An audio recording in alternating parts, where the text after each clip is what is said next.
Hey everybody, welcome to Houdini Hangout. It's the end of May, and the year's moving right along. Thanks for joining us this evening. Hopefully got some interesting stuff to play around with and see what we can get up to. Liftoff.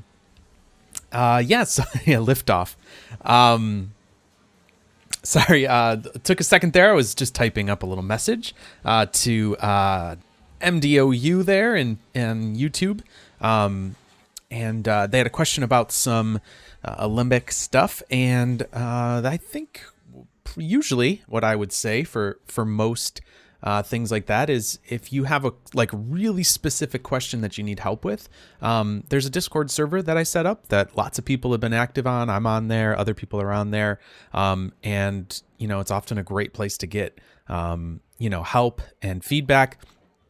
One of the things I like to say is that hey KG, welcome. One of the things I like to say for our Discord server is that there's definitely there's no dumb questions when it comes to Houdini. So if you're struggling with something, however simple or complicated it may be, somebody else probably has done or is doing the same thing or has been through the same crazy situation. So if you're running into problems, that's a great place to go and check. I mean, obviously there's other Discord servers as well. So, it's not the only Discord server out there, but, certainly if you have questions about things, hey, Epoxia, good evening. Hello. Anyways, if you have really specific questions like that, oftentimes it's better to be able to kind of get that offline, and be able to look at examples and post images and screenshots and things like that. It's that's always a way that people can help out a little bit easier sometimes. So that's just a little PSA, a little public service announcement. But yeah, so anyways, hope everybody is doing well. So there was a bit of fun news you may have seen.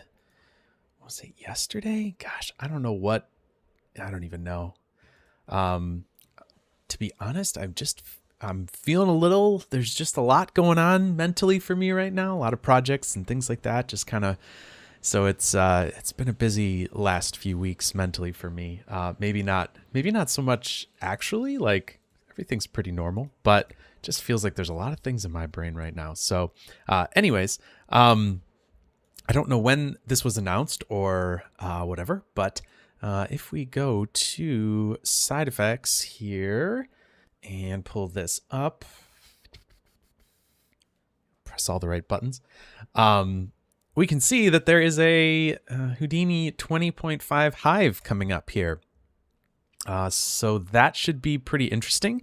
If you are in Europe, namely somewhere near Paris, France, there is going to be an event at iSart Digital on June 19th, where they're going to be talking about new features in Houdini 20.5. Now, there is an actual launch event being held on the 18th. Usually that is usually the day before is usually like more of a, studios get invites and things like that, so it's not just like an open call. Yeah, so there's some things on the way, and there is a fun little thing right here that says learn all about Copernicus, an exciting new feature that will be released in beta with Houdini 20.5. So so there's some new stuff coming. So hopefully everybody's excited and ready to go. There's some cool stuff. So I think this is whereas maybe the last release was really focused on the character in Apex, not that it won't for this. There also will be a whole day at Annecy where they're gonna be talking about character rigging and animation, blah blah blah.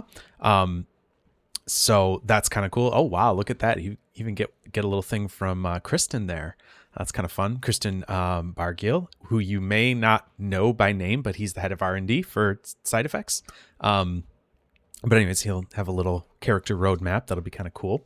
But some cool stuff with Christopher Rutledge and Magnus and some other great stuff. So I think you'll get some pretty cool, character animation stuff there. I just love this place. It's so ridiculous, like that this is part of where this event is happening. It couldn't be more like traditional French. I just love it. Anyways, so couple cool events happening there, and so you can probably see why the event is going to be in Paris, because it's going to be right after the Annecy Festival, where they're going to be talking about animation, and then the launch event in Paris. So yeah, should be a really fun, cool event. I won't be there, which is kind of exciting for me this time, because last year I had actually a lot of travel. So this year it's nice to maybe not have so much travel and just be able to focus on getting some cool, materials and things like that put together. So, yeah. So anyways, that is the exciting information from the side effects world, and should be pretty cool. So I'm obviously looking forward to chatting about some of those new features coming up soon. So I guess, let's see, the clock's ticking. So what do we got? A couple weeks here before we start. Feels like we just got 20. Yeah, it's a short one. This was a short cycle. It was, I'll be honest, I actually knew when this was coming out. I knew this launch date more or less when 20 came out. So it's pretty funny to be like, it's coming soon, like when 20 came out. So this, we kind of know the cadence of how these things go and sort of that type of stuff ahead of time. We obviously plan those things out a bit in advance internally. So yeah, some interesting things are happening. So yeah, it's only a couple weeks now before you'll know some of the new toys that you'll have to play with. Christmas in June. Halo Pampadura, welcome. So anyways, yeah, that is yeah, so take a look at that little write up there. That's about all that's my entire that's all I can say until after these events. But after the events, we'll have, I'm sure, some streaming topics that will touch on some of the new things and what the heck this Copernicus thing is that was mentioned in there. And we'll get into that a bit more. I'll be honest, I was actually watching videos on what Copernicus is today. So it's pretty fun. Lots of internal presentations happening on that, so we can all wrap our heads around things. So yeah, lots of fun stuff coming. Looking forward to being able to chat more about that and talk about that stuff. So anyways, but what we're going to do today is a kind of interesting little effect that somebody Side Effects website has information on there. There's an Annecy festival link there, and the Houdini 20.5 Hive as well. Let me pull up this. Where is it? Here it is. So there was a suggestion to do this particle type effect. So I'm just going to make this screen a little bigger here. How big can I make this? Oh, fun. So we're going to maybe look at this here. This is kind of the idea that Mo on the topic suggestions channel put out there, and kind of an interesting effect. We'll see kind of where we get with it. I don't know. I just going to kind of play around with it, see what happens. So the idea here is that you have these particles and some kind of like dusty stuff that blows it off and reveals the material below. So there's obviously a few different things that could be done here, right? You could do this a few different ways. You could look at it as some sort of like a material change. So that's possible. I kind of don't think that's specifically what was done here. Obviously, I'm just kind of looking at this and trying to sort of reverse engineer it, right? So I'm just kind of looking at it and thinking, well, what did they do here? So I don't think that that's what they did here, where it would just be strict material transformations and emitting particles from it. I think what they did is actually had all the particles, these like disks, stationary on the geometry, and then pushed it with the with the Pyro simulation there that's happening. One reason I say that is because I still see the some of the material underneath it there, kind of in the middle, and so I think that that's actually just the material under, like the shader underneath showing through. So yeah. So anyways, that's kind of my reasoning for thinking that. But we'll play around with it. We'll see what we get. No promises as per usual. Obviously, this is always a little bit of just a kind of let's see what we can get up to type of a thing. But yeah, so that's what we're going to try to do here.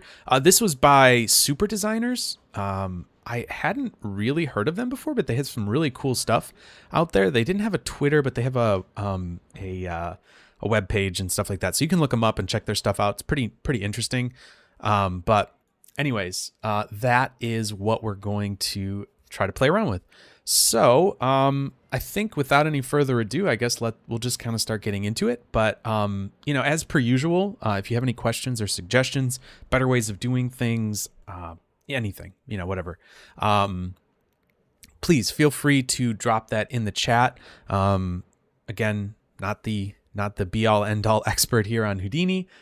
Just happy to kind of be able to chat and talk about this stuff and see what we can get up to. So if you're maybe have an idea or you have a question, somebody else is probably thinking it. So feel free to drop it in the chat, and we'll kind of get use that to make the content better, right? We're all, I guess, kind of all making the content in a way. Like we're all having this conversation to make the content better. So anyways. So yeah, that's it. Well, first of all, what I'm going to do is I think I'm going to grab some geometry here. So why don't I do this? Why don't I grab, oh, cool. That's awesome.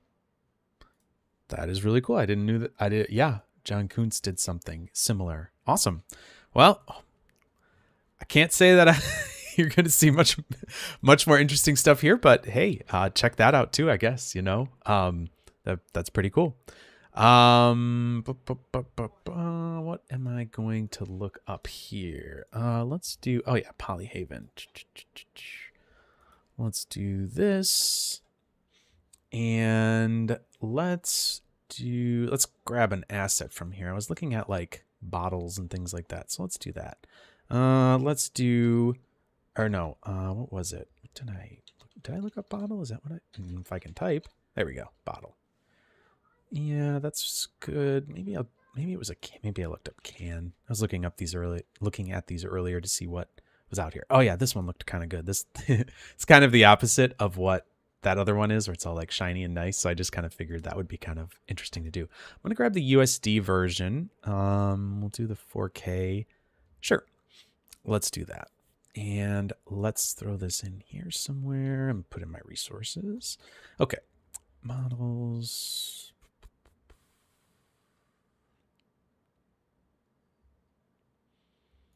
It doesn't really matter. I'm just going to say,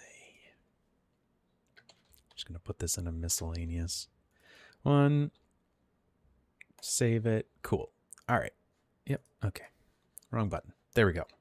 Cool. All right. So let's make a geometry here and let's see what this thing looks like. See what we can get up to with it. All right. So let's do a USD import because this is a USD file.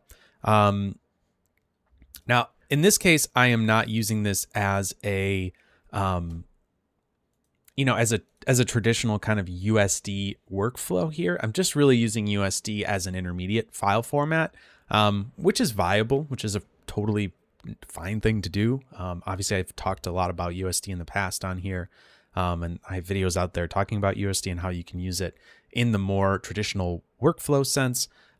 Here, I am just doing it from from my, just as a file transfer format type of a thing. So let's do this. Let's grab that. Oh, yeah, I need to unzip it, I guess, huh? That would be smart to do. Sorry, let me do that real quick here. Resources, models.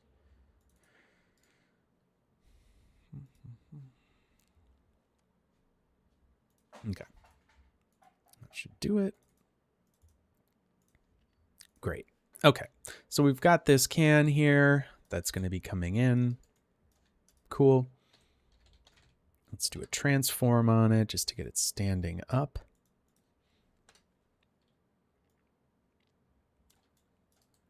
Just holding down control there to get the snapping. Okay, so we've got our can here. Let me just see how this is getting brought in. Why don't I do a unpack USD to polygons? Cool. All right, yeah, it's pretty simple geometry. Just saves me kind of building anything that's overly, too similar to this or whatever. So there is our geometry that we can make. I think what we will do is... Just thinking here. I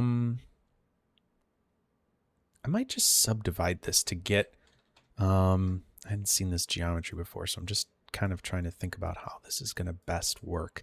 Yeah, probably subdividing it'll just give us a couple more divisions in this axis, in our kind of y-axis, so that we're not, we don't have just like one polygon this whole height here. Because this might be a little tricky to write some attributes on here, because I think what I'm going to do is have it, I'm going to have it like transition down kind of in the same way as that animation did. So I think what we're going to do is have it move maybe from top to bottom like that. So let's just turn this on. That should be fine. What do we have on here too? We've got normal, UV channel. I might just delete a couple of these attributes here as well. And one thing to note about USD import is that it is by default time dependent. It adds a time dependency with the import frame there. So that is important maybe just to notice as well. I don't really need this file path attribute. Cool. Okay, that should be fine, I think. We've gotten rid of a couple of those things. Okay, anyways, so we've got this geometry. Let us do maybe like a distance. Maybe we'll do like a distance from geometry here. We're going to add this and then do like a reference geometry of some type. Let's see, actually, is there distance from target? I'm just trying to remember which one of those is which. Let me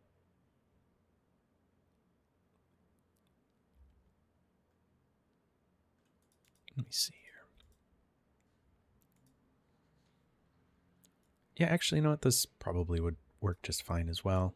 Actually, there's obviously so many different ways you could do this. In fact, we could do this with a MOPS fall off. We could do this with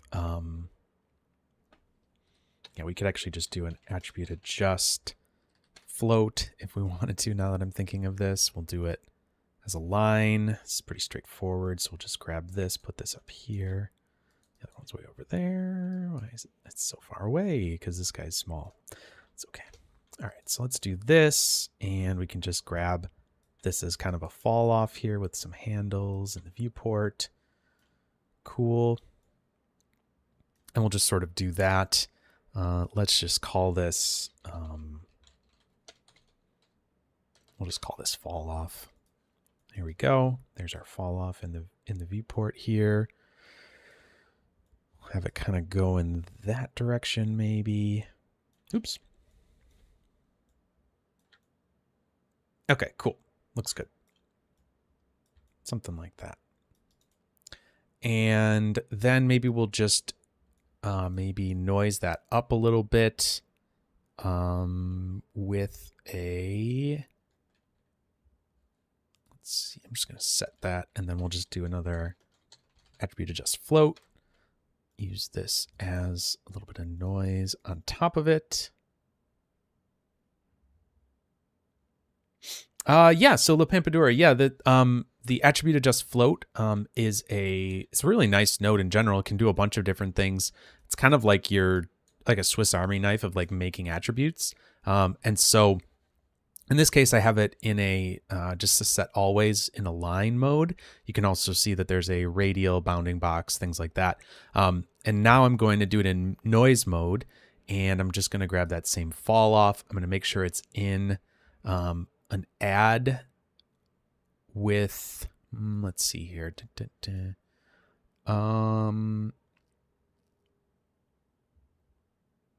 Yeah, it's really nice. Yeah, it's a pretty handy handy node to have for sure. All right, so what I'm going to do is just maybe give it a middle and just a little bit of noise here, nothing too crazy. So we'll do something like that. Bring the element size way down so we can get some, maybe a little bit of noise in there. I mean, obviously we're looking at each of these individual points, right? So we can't exactly have too much, but let's do that and just add a little noise in there. And maybe we can post-process clamp it like that so that we've got a minimum and maximum. And then what we can do is use the idea of, I think we did this, geez, was that a couple weeks ago maybe, where we did, we put this into a, we put this into a space with that attribute, right? So let's do that same thing. So let's do a point vop here, and then we can, let's grab the position here. Oh, actually, shoot, I need to put a rest down. So let's do a rest position first, because we'll need to put it back to that. There's our rest. So we're going to use this and just set, we're going to bind import here. We're going to bind that fall off parameter. That's a float, and we'll do, let's see, set vector component.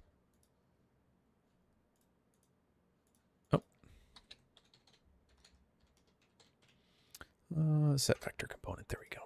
So here's our vector. So right now we have component 2 I'm going to set, and we'll just set it to the fall off value for each of those. Basically, we're just moving this Y value now into this space. And we could do something like a clip here.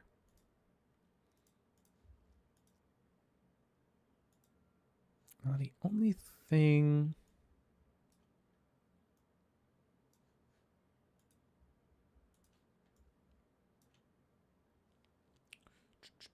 thing, that actually might be better is to do this with a, Boolean as I'm thinking about this. But what we'll do here is we'll just do this real quick. So we'll just see what this looks like. So we'll do this, and we'll extract the rest back out of it. And now as we take this distance here from sort of 0 to 1, actually I'll just reset that. You can see here that this is the object here. And in fact, I can do below the plane, and we'll just kind of slowly do this. And you'll see that we'll get this nice smooth kind of animation across it. We're getting an actual cutting bit of geometry here. And it's not just going to be a straight line. It's going to be, kind of cut along with a, we're not just deleting these points. We're actually getting kind of new geometry here. But what I actually would like is, what I would actually like is the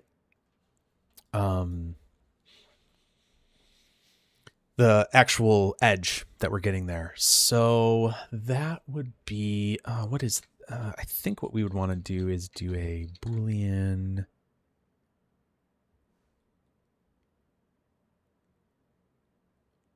I think just a straight Boolean would work. because we could do that in this same space. So we could do this here, then do a grid as a cutting plane here. Now, obviously that's way too big, so let's size that down.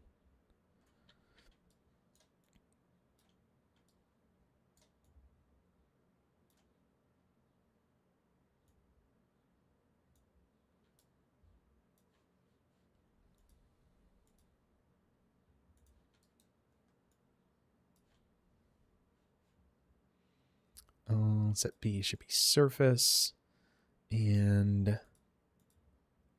think we just want the seam here that we're going to get. So let me just see if that'll work.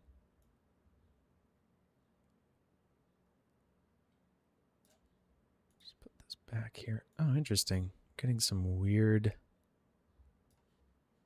No, that is not working. Why is that not working? Sorry.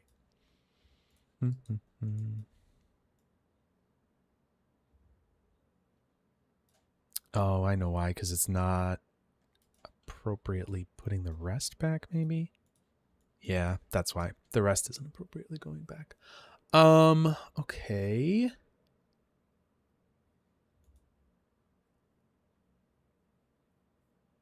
Well, what we could probably do here instead is... Actually, let me just go back here. That's probably not going to work. So what I could do is just group that and then just blast that out, I think. Let's go back here. There we go. I wish there was a way to get a group from that, but it does not. No. Okay, that's fine. Unless if we did this, sorry, just thinking out loud here. If we did this, and what would we do if we did a blast with both of those groups? It might just get rid of everything, but I'm just going to check.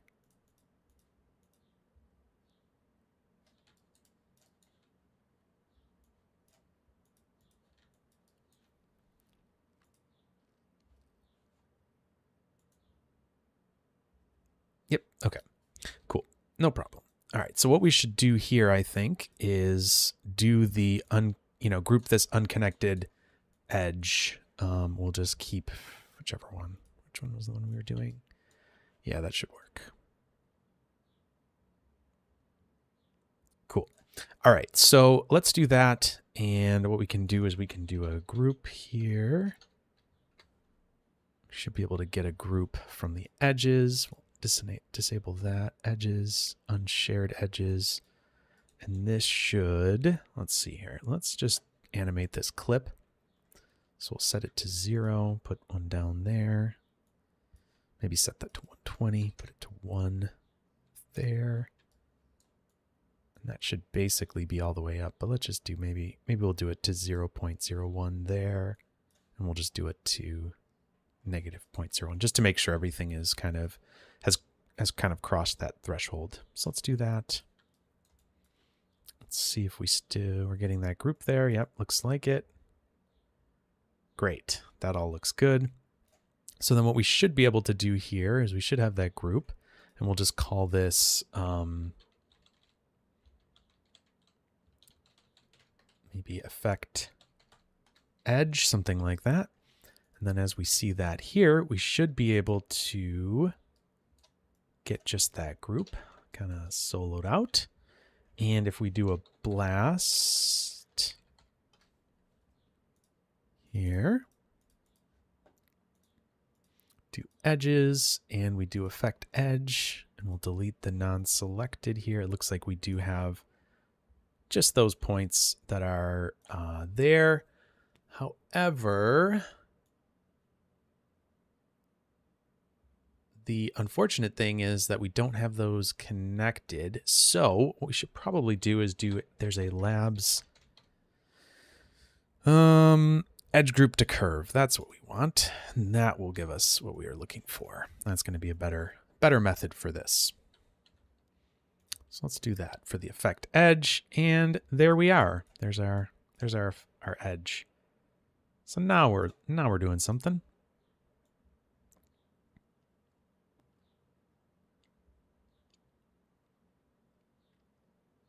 Cool. All right, great.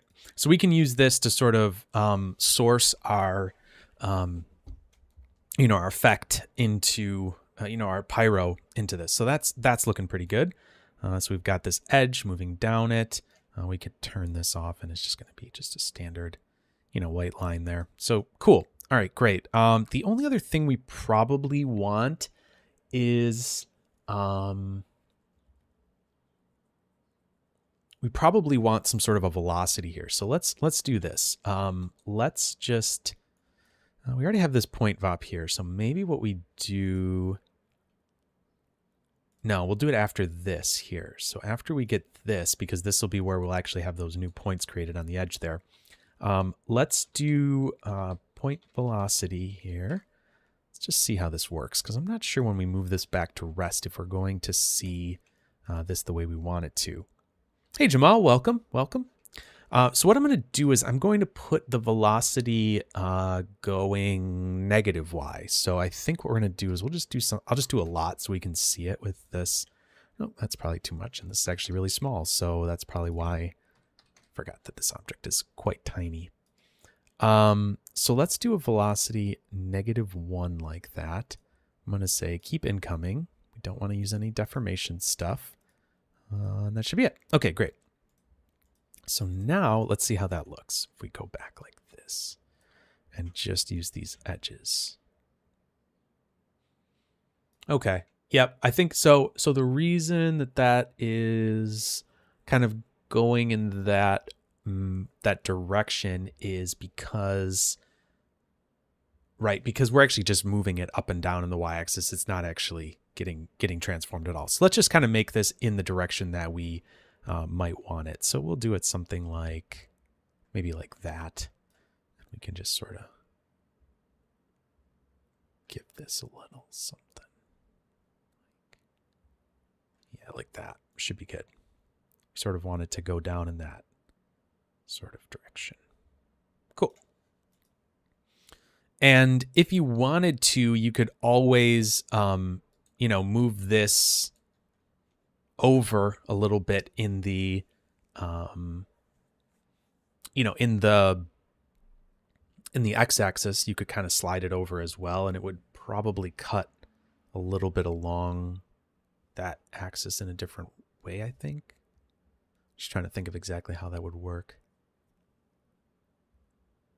Anyways, this will be fine. This should get us exactly what it is we want here. So we got this. That's great. Now we don't really need. So the way I think we're going to do this is that we're just going to have the actual finished geometry here. So we don't really need to worry too much about that whole thing there. So let's just do this. Let's take this geometry here, this unpacked USD, and we'll say we'll do null up here, and we'll just say USD, or we'll just say out can, because this will actually be our geometry that we're going to use. So let's do that. So there's our can that we're actually going to use, that we're going to put our maps on and everything like that. So this is going to actually be our, we'll just put another null down here. We'll just say out Pyro source, because this is going to be our Pyro source node. I'm just going to make that yellow since it's not like our final output. So this will be our output here. So that's all good. Should have UVs on it. In fact, it doesn't see those. So let's just do that. Let's do an attribute rename here, because we have this UV channel 1, which should not be the name of it. So let's do that. Let's do, what is it, UV channel _1. Let's change that. UV channel. Is that what it was? UV channel _1. Yep. To UV. And there we go. Now we've got actual UVs. Great. Cool. All right. So since we're obviously in Houdini world here, everything should flow and be working and happy. Cool. Looks good. Okay. So I think that's gonna get us what we want for that. So let's do this here. So let's say we'll just say can setup here. We'll just say geo can setup. So this will be one of these. And then why don't we try to render this? We'll give it a shot. So I'm going to do a geo node here as well. I'm just going to actually kind of make a bit of a scene, like a little scene here for us. So let's call this, we'll call this render, and this is can. And the reason I'm doing this is because I'm going to import these into Solaris. And if I can just have them all kind of set up nicely here. So we'll do this. Don't think there's really going to be anything more than that we need. I'm just going to put an output here just to kind of give us a solid output from that. Cool. All right, great. So there is that. So let's do this. Let's do, maybe we start our Pyro effect first, because that'll kind of drive our particles anyways. So let's do that. Let's do another geo node here, and we'll say sim smoke. Cool. All right, so let's object merge in. Let's grab that line first of all. That's going to be important. So let's do the out Pyro source from that. So now we should have that coming in here. I'm going to hide the other objects since we don't really need to worry too much about that. So let's do that. There we go. We've got that coming across. And let me see how many points we have here. Yeah, we probably want to resample this just to make it a little cleaner. So let's do that. Let's do a resample, and we can actually, let's see here. How many? Let's try that. Oh no. Something along the lines of that should be good. I think I'm just going to leave it linearly interpolating between those points because I don't want it to try to smooth the shape out anymore, because I believe if I'm going to come in here and do something like subdivision, it could kind of start to intersect that can in some in some weird spots. So I just want to keep it to the outside of it like that. And I'm just trying to think, I wonder if we couldn't, well, let's try this first. We might want to add some more geometry around this to make it a little bit more interesting, to make this Pyro sim a bit more interesting, but let's just do this. Let's do a Pyro source node here. And I wonder if I couldn't do the particle separation driven by this. Let's try that. Paste relative references. Cool. Yeah, because that's going to be setting our P scale. And let's initialize that based on some smoke.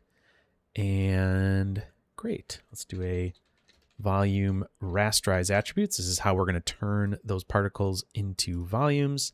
So let's grab density and temperature. Oops. And V, and the visible volumes, we're just going to do density.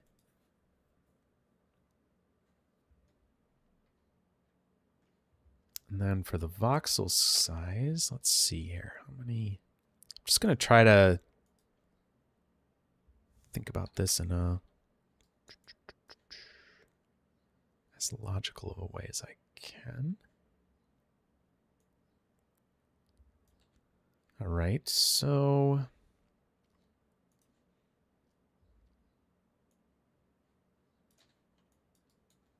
I wonder if we can see this. Let me just change the background if we'll see this at all any better here. Let's change this to dark. No, not really seeing it there. Interesting.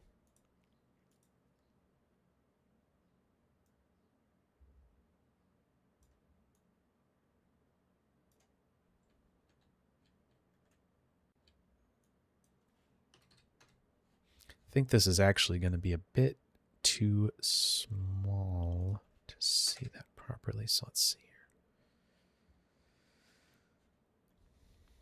It's still relatively small. There we go.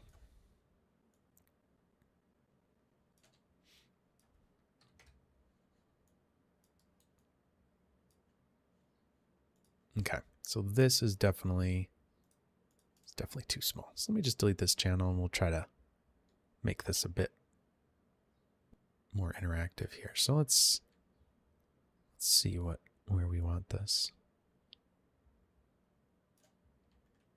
Yeah, that's probably better.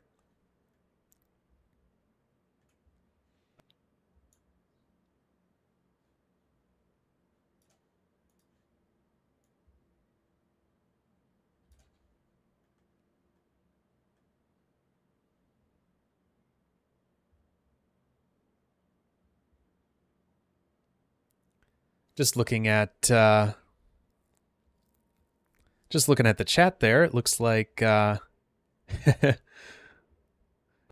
Gaming in Morocco. Cool. Morocco for game dev, 3D artists.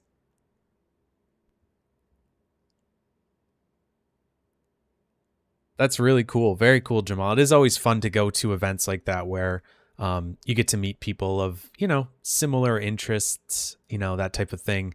And yeah, that's always, I got to go to SIGGRAPH, and I'm from a fairly, small-ish city.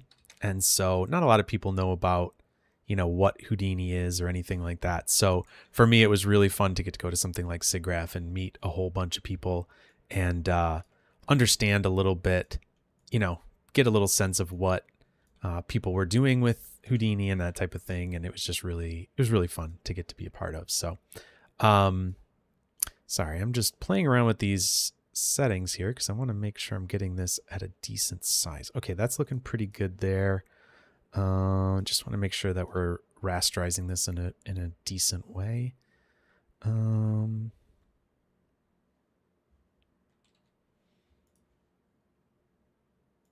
Oh, you know what? I changed this to point, didn't I? That's probably why it's freaking out.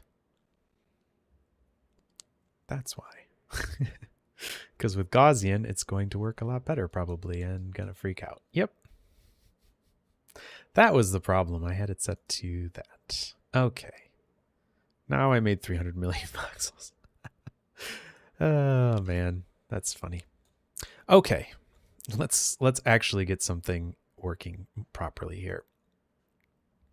So let's do something like that.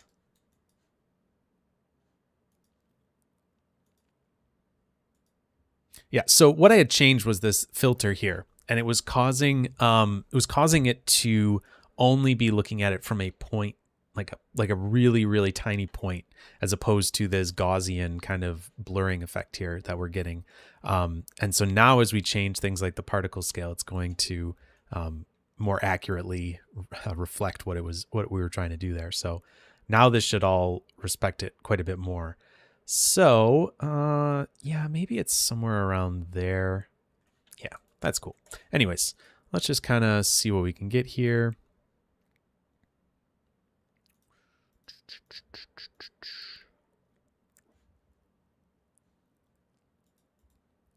Carl is typing. I see.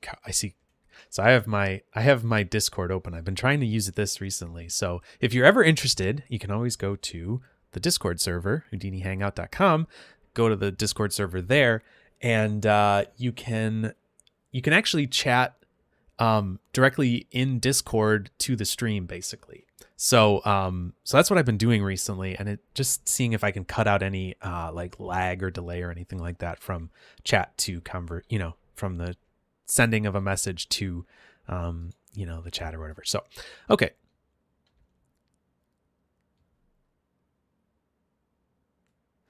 Is there a use? Carl's asking if there's a use case for the different ones. Yes, I don't know what they would be.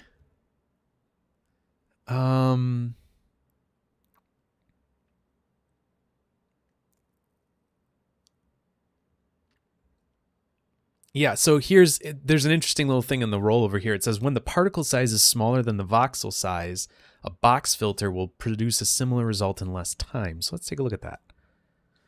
Interesting.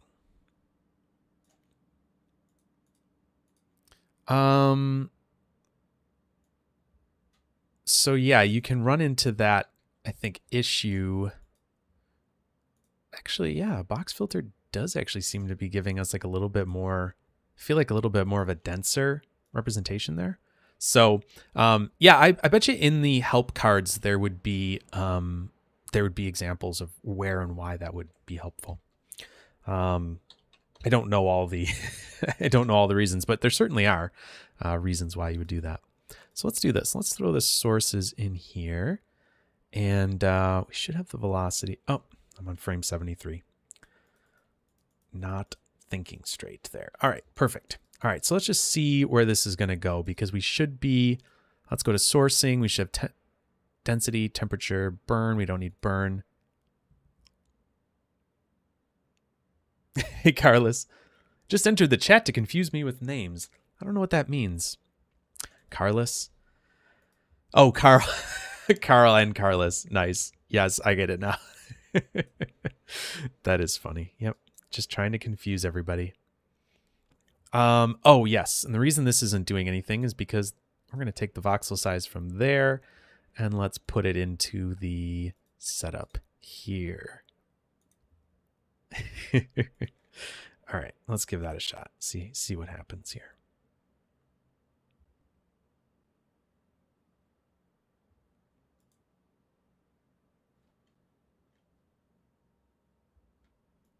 I think we might have a little bit too much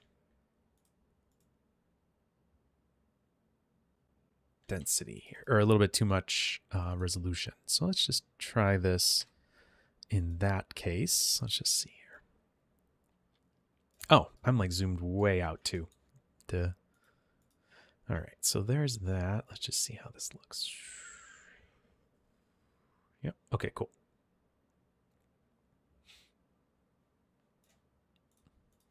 Why is that so looking so tiny there? So what we're seeing here is we're actually getting some buoyancy, which I don't really want to have. It's like shooting upwards because this is very tiny. We should probably make this bigger, honestly. As I'm doing this, I'm just thinking this probably would make more sense to like make it a bit bigger and do this simulation. So let's do that actually. All right. So this will just put it in a little bit of a better overall scale for us. Now, I'm going to have to be really careful to not mess up my... I'm going to just scale this all by 10, and hopefully everything will be fine. Can't promise anything, but we'll see. All right, so let's just kind of go through this one step at a time. All right, the can is now gigantic, and we're not cutting it properly. So I did do one dumb thing here. There. Okay, so... Right, because my attribute adjust float is now completely wrong. So let's do that. Let's set that up properly. And this one down here needs to come down over here, something like that.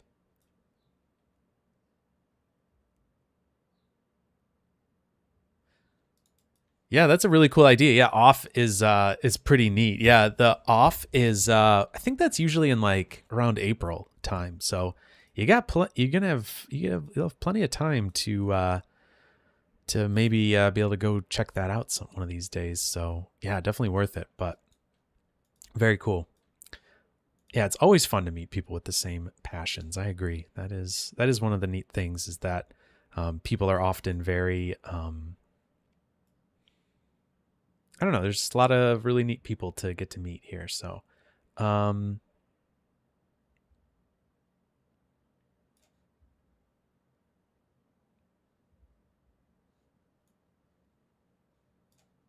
just want to see what's going on here.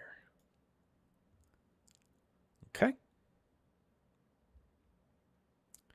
Now, I actually feel like we have too much noise there, so I'm just going to turn that down a little bit. Just to kind of smooth out that edge a little. There we go.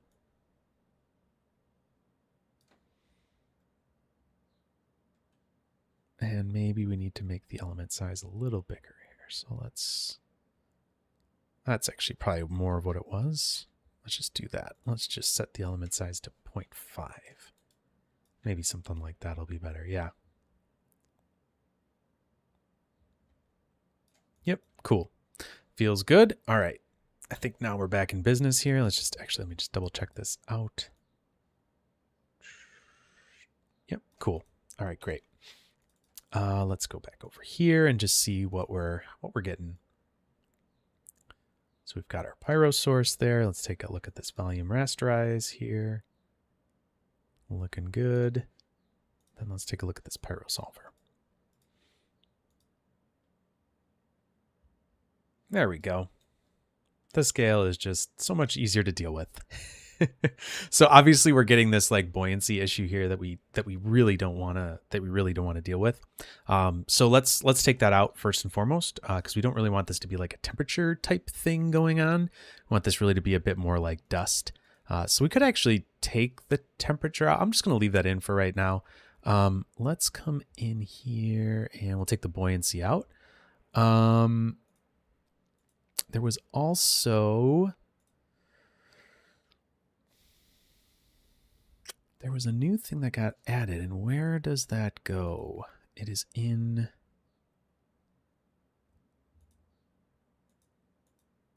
Density? No, where does that go?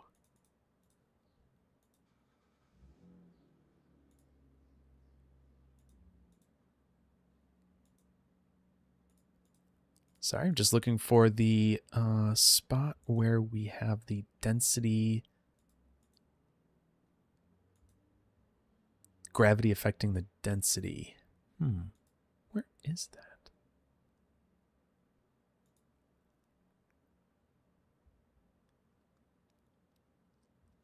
We don't need flame.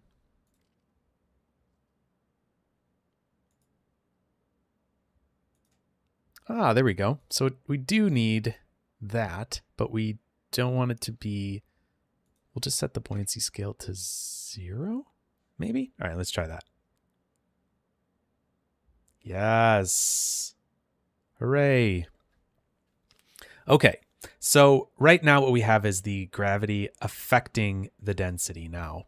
I think if we turned this off, it won't do anything.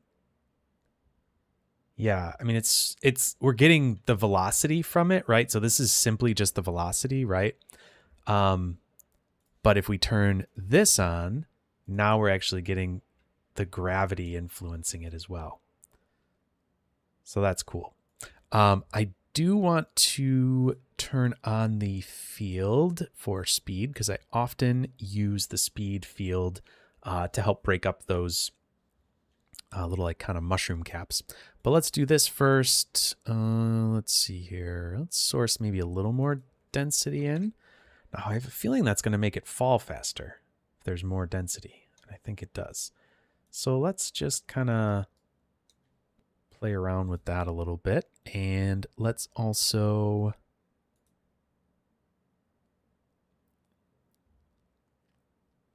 Let's add a little wind in here. Maybe blow that in the positive X direction. Let's see what that does. I don't know how fast that's going to be. It's probably going to be really fast. Yep. Super fast. So let's just do maybe a quarter of that. So we're just going to get a little blow, like wind blowing in that direction. Let's also add in a little bit of turbulence here and see where that gets us.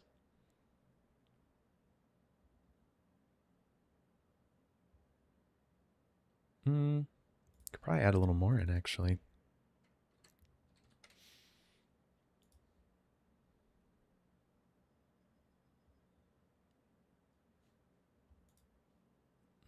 Close this buoyancy one here. Let's just see the turbulence visualization of that. I just want to see the actual turbulence kind of field visualization. So if you turn on these shape guides here, it's going to put a little visualizer next to it here. We can kind of see what's going on. Kind of feel like I want the swirl size to be even bigger, maybe. Maybe we'll just try 2. Something like that. Yeah, let's try that. With those guides on, usually it feels like it slows things down a little bit, so just keep that in mind. Yeah, that's cool. I feel like we're getting a little something extra there.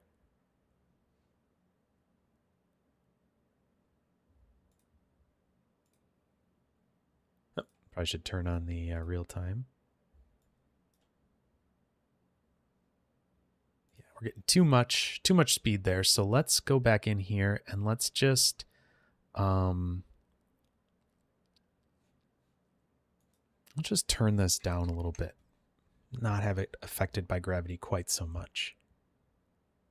And we should probably just turn everything down then a little bit, because that would affect everything. Because it's not going to be fighting with gravity so much here, so.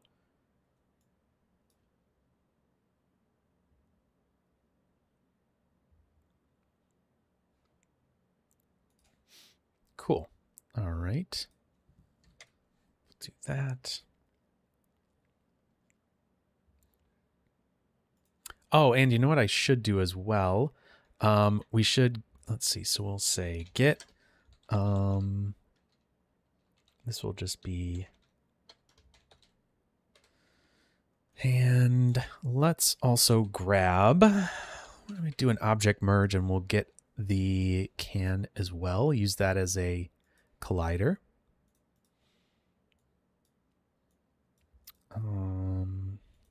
Just trying to remember this here. Collision type. Yep, we can just do that. We can just use straight geometry. Should be no problem there. We're not going to do a ground plane. We'll just let this kind of blow away. We'll do get can geo. And let's see how that changes things. All right. The emitter is like right on the surface of this, so I think that is causing an issue with this, where the can, yes,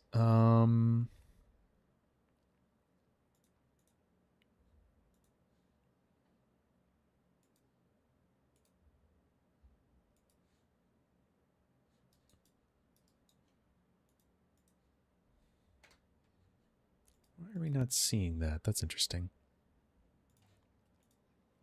No collision is being shown. Odd. Even though we do have collision. All right. So the problem there is the sourcing inside of it is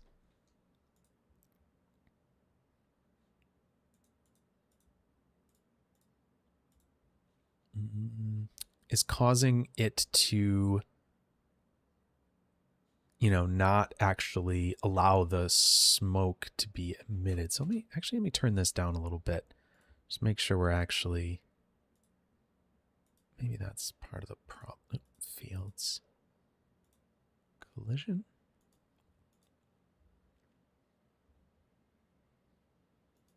Yeah.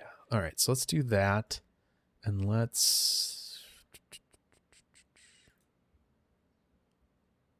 actually, you know what? I'm going to do this SDF volume velocity. Let's just actually input our own collision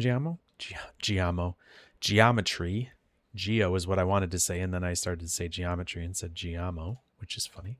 There's a collision source we can use here, and we can get the VDB out of that, so that should work. So the collision is going to be there, and the volume velocity will be V. Oh, actually, you know what? We'll just do a VDB. Oops. I'm going to do a point velocity as well, because we want to make sure it knows it doesn't have any velocity. So we're just going to do that. Set to value 0. So these should all have a 0 velocity. It's good. And let's just do VDB from polygons. We can call it whatever we want to here. So we can call this collision. And then we can also add in the point velocity here and call that V. Because I believe if we look here, we're looking for the velocity volume of V, the collision SDF collision. And that should all work now, or it should do what we're wanting it to do once we get this kind of dialed in. So let's grab this. We'll grab our voxel scale from here, put this over here. So there's our geometry. And what I'm going to do is just take SDF reshape. I'm just going to,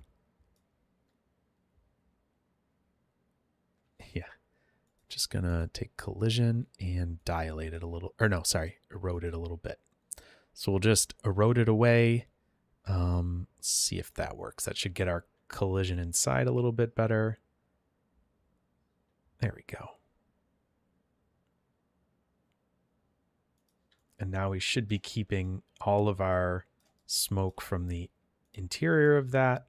Okay, so we're seeing our collision geometry there now as well. You can see that in this visualization. I'm going to turn that off under fields, no guide. Great. So now we can see we're getting this proper collision situation going here with the, can keeping it away from, going through the center of itself there. Just basically making sure that no smoke is kind of moving through that center point. So that should work just fine. Let's let that maybe finish off there. And we can just play it back.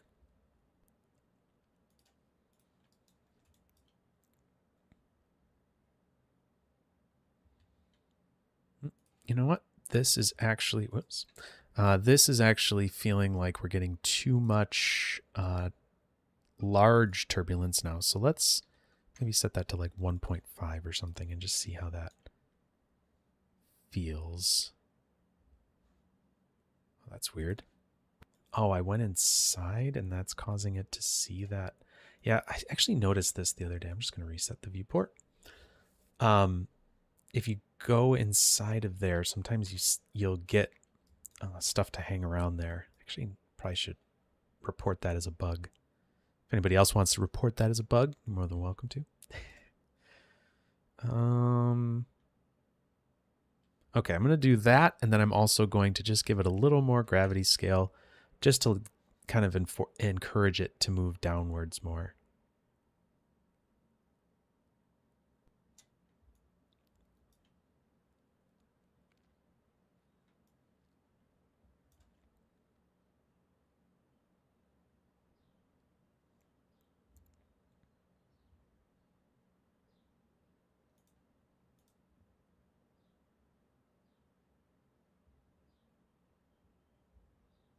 Okay. I mean, I think this will be a good starting point. Doesn't have to be the end of anything here, but we'll just kind of let this start doing its thing. And really the main part of what we're going to be using here is the velocity field, right? So like as this goes through here, we're kind of creating this field that's going to help us kind of control where those particles are moving around, right? So that's kind of what we're going to be going with here. So, yeah. All right, that is starting to work. So let's just do a null here as well. And we'll just say out Pyro. Give that a green, and that should be all our velocity or our volumes here. I think we're going to want to convert those to VDPs.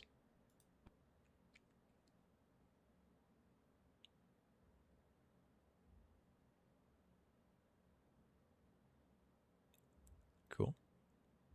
You'll see at one point this will all collapse down. That's basically just it reducing its footprint there. So, you know, once it gets, it's basically trying to reduce that to make sure it's only having to process within that certain area. Okay, another thing that might help us a little here is this advection reflection. So let's see how that works. So that might help us kind of have a little bit more of an interesting movement around that can, since it's really close to that collider. So maybe we'll just let that do its thing.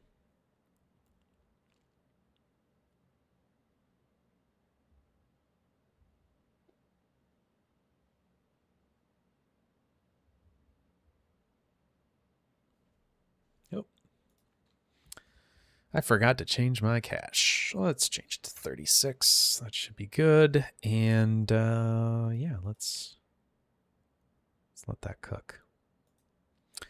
All right, cool. So we have this this pyro effect going here, and I think the next thing I'm going to do is start messing around with the particles, because we have all of those. You know, we kind of want this confetti to be coming off of it, right? So let's try to do that and see where we can go with it. Hey Zach, how's it going? Welcome.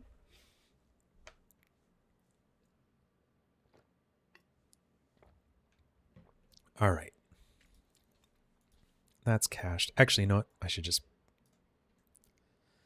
put a file cache here anyways. Why not, right? And we'll just let that maybe cache in the background.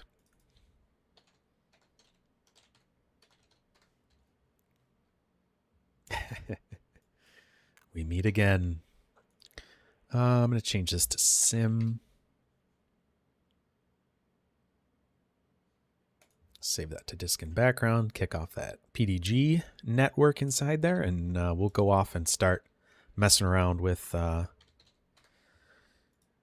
our other simulation here, which is going to be the particles. Maybe I'll say sim glitter, because that's what it is. So let's do this. Hey Joel, welcome. Glad to have you as well on the stream. Hello. All right, so let's do this. Let's do an object merge here. We're going to get the entire can. And we're going to see get can geo. So let's do that. And let's gather a bunch of points on this thing. See what we can get going. Okay, we're going to need more than that. Maybe for now we'll do something along that line. I think we're going to need a lot more than that. But let's just, let us cook with this first. So we've got these scattered points, right? And so what we're going to need to do here, I'm going to do an attribute delete here, because there's a couple things we probably don't want there. So I'm going to say delete non-selected and just keep position. And I guess we could keep normal. We don't really need texture. We could keep the UV. And that really should be all we need. I don't think we'll need anything beyond that. So here's a bunch of points. Let's grab a pop network, drop this down, and what we should do here instead is, let's see.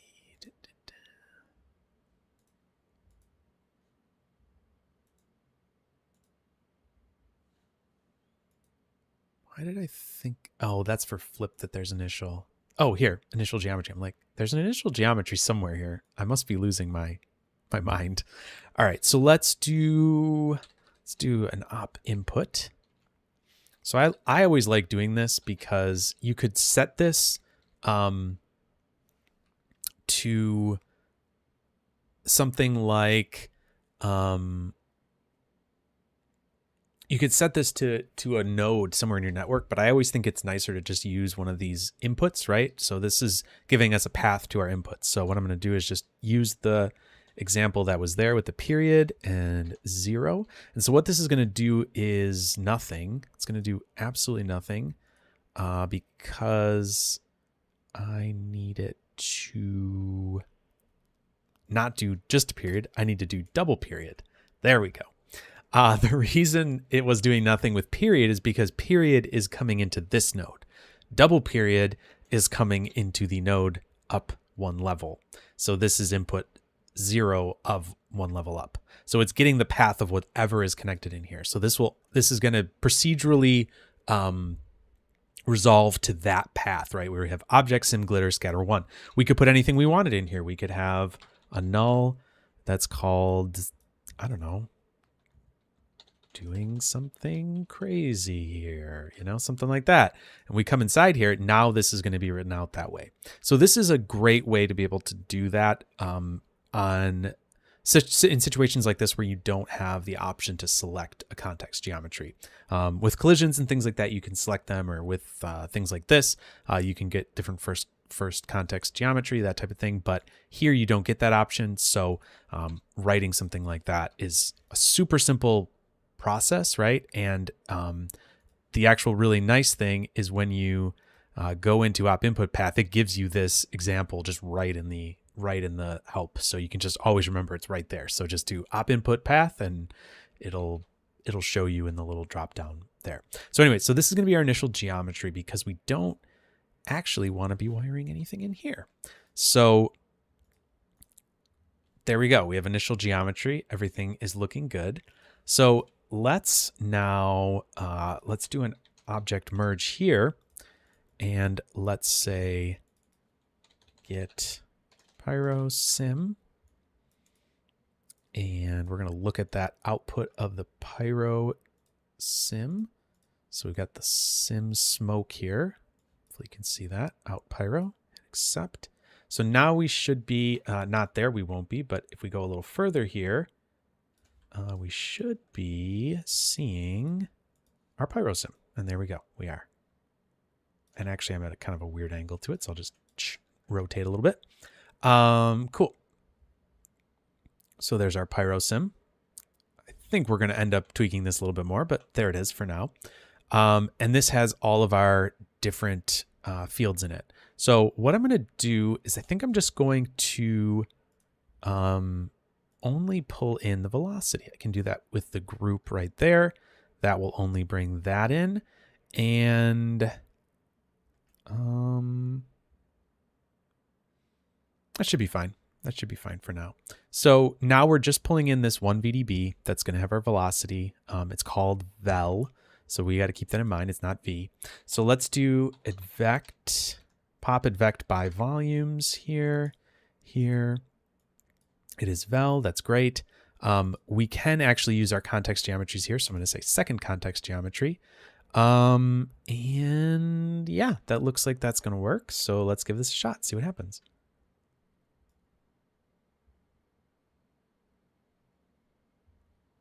It sort of worked. It's a little bit messy because we're sort of we're using the velocity, but we're not kind of adhering to it as closely as maybe we would like to.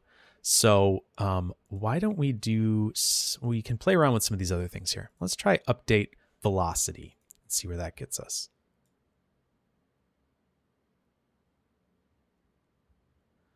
Getting a little bit better there, but also we're running into this problem of, you know, our velocity is going away here, which isn't great. We're getting it sort of, we're having it as the velocity dies off in our simulation. We're running into the problem of it stopping basically because it's setting the volume to zero, the velocity to 0.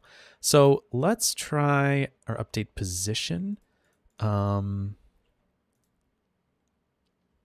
just see. Let's play around with this a little bit, see where we can get with this, because I have a feeling that this should work the best. We're going to still run into that same issue. So I wonder if we do this.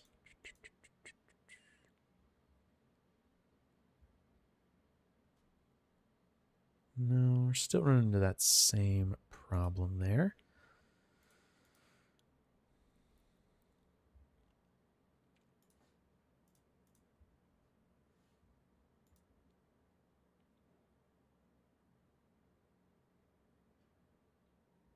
Okay, so I think our best bet is actually going to be using this update force. Let's not treat it as maybe not as a wind.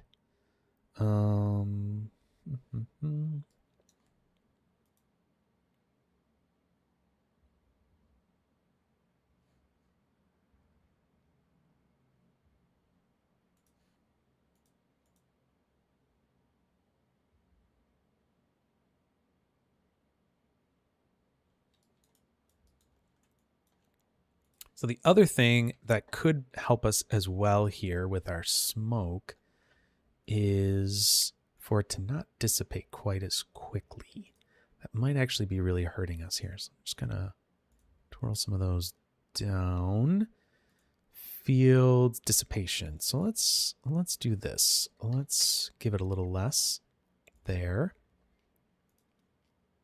Save that to disk in the background.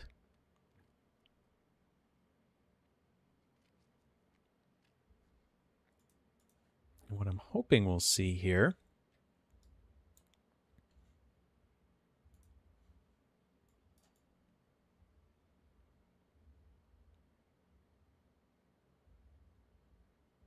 you'll see that this is sort of going to stay around a little bit longer in this case, right? We're going to get these values to sort of this smoke to kind of linger a bit longer. So hopefully that will give us some more of these velocities to kind of work with.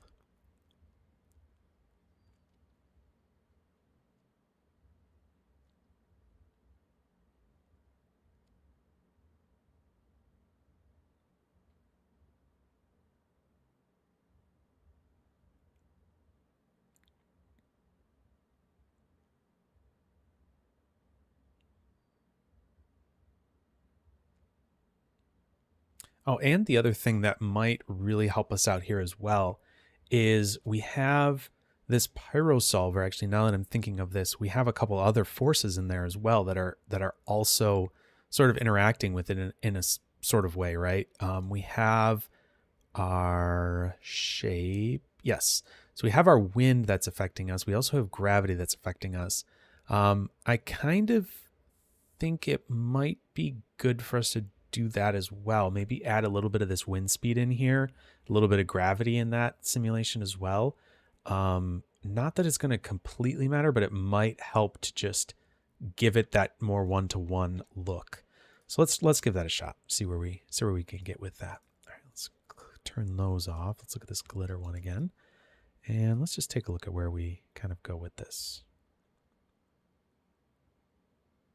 Okay.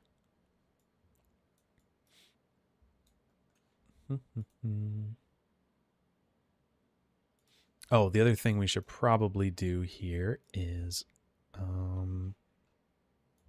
should probably put the can geometry into a collider as well. That would be smart. So let's do that. Throw that in there.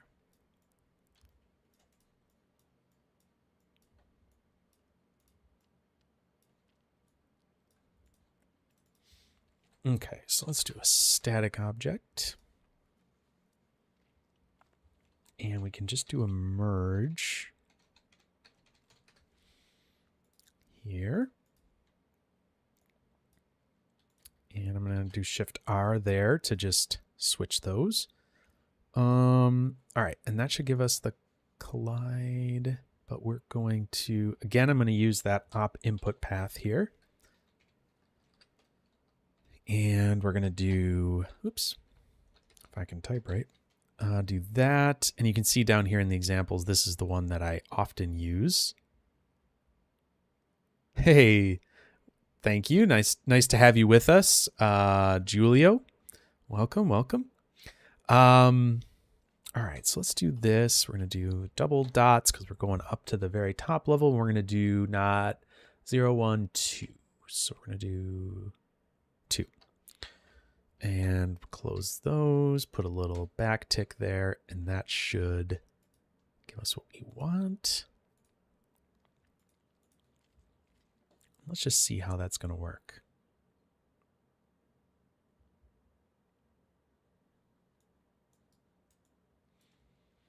Ah, yes, interesting.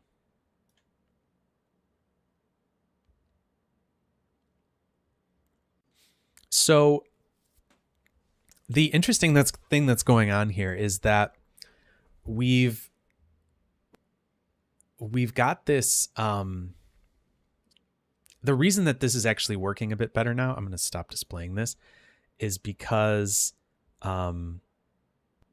because the force was actually pushing it probably into the can itself, like where there was really no velocity. So I think that was what was keeping a lot of it around. And so what we should probably do here is a couple of other things here. Can we do pop awaken? I wonder if this will... I wonder if the pop solver... Yes, it does. Okay. That's what we want. All right. So let's do this. So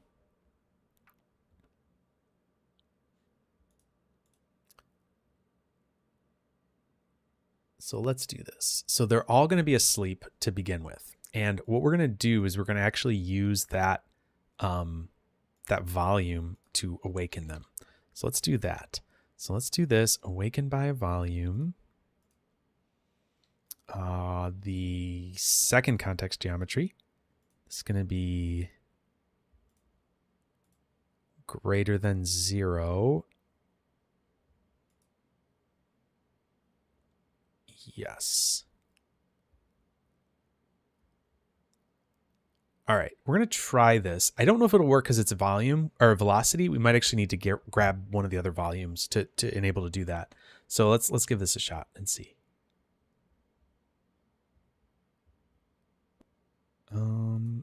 Okay, that's interesting. So I'm just going to take a look at this here. Look at the geometry inside here. I want to see, is it sleep? I want to say no. What is the attribute there? Is it a... Stopped. Okay, stopped is it.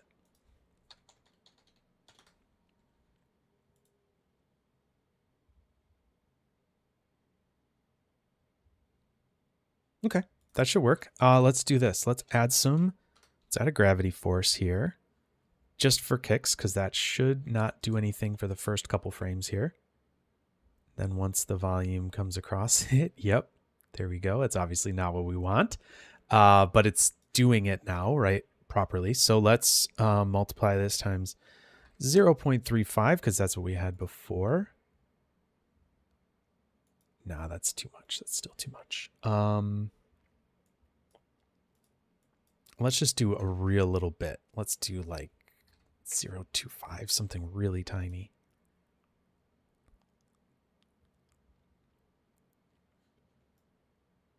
All right. All right, we're getting somewhere here.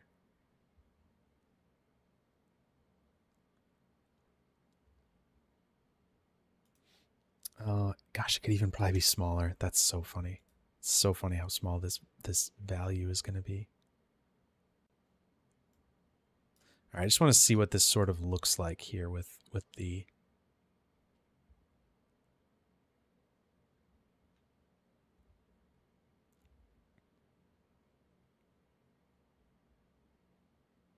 Okay, so another thing that we could do as well, we have... Let's do something even maybe a little bit more interesting here. So we know that we want the particles to awaken not when this... We really want them to awaken more so when they get... when the sourcing of the smoke comes by them and not just by the smoke kind of blowing by them, right? We kind of want it to actually come... We could try it at least where the source goes by. So let's do this. Let's come up here. Let's grab this geo setup. No, sorry, it's in the sim smoke. And here we're gonna just do a null. We're gonna say Pyro source volume. I'm just gonna move this over a little for visual sake. There's that. And here's the glitter. So let's do an object merge here and say get source volume. There we go. And we're going to wire that into the fourth input. And so now instead of looking at the second context, let's look at the fourth context. And the reason that I want to do that is because, and we can just actually blast out just the density, right? So let's do that.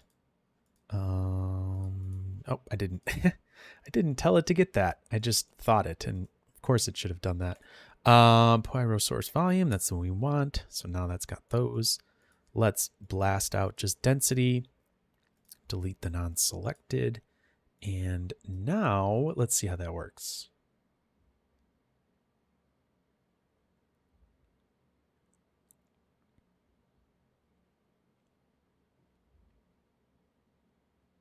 Yeah. Okay, cool.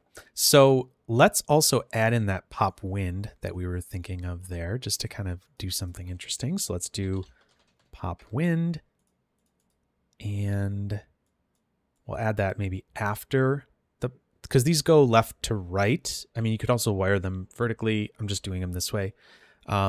So I think they should go left to right. So we'll do it after. We'll add the pop wind in here, and let me just remember what this sim is set to.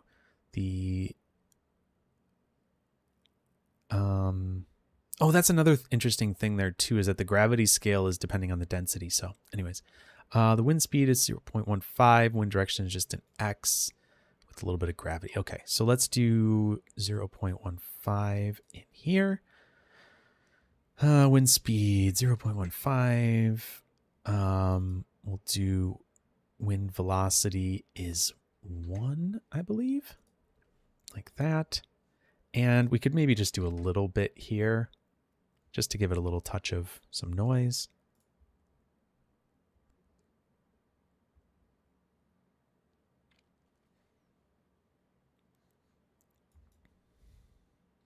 Actually, I'm just kind of curious what happens here if we do 1.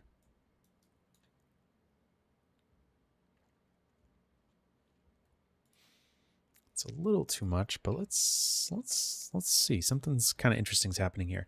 All right. So what I want to actually see is, instead of just coloring these, because that's kind of really annoying. Let's see here. Let's just visualize this attribute stopped. So let's go up here. Should be able to just grab that and see if it's stopped or not, I think.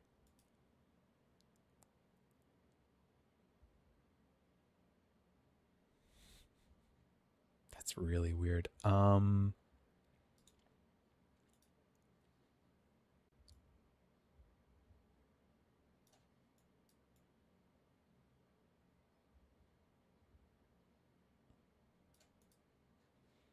Another reason that we're seeing this this geometry in here is because we don't actually have our pop. If we do this, now we'll just be looking at our pop particles. Interesting. We have some sleeping particles up there still.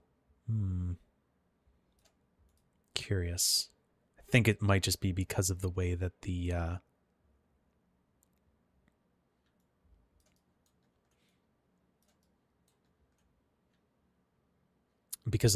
volume is kind of moving by it. I wonder if it just isn't hitting it really, you know?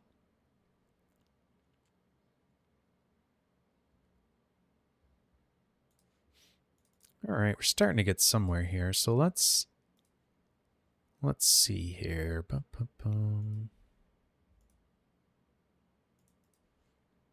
Just curious if we get any different results here with these.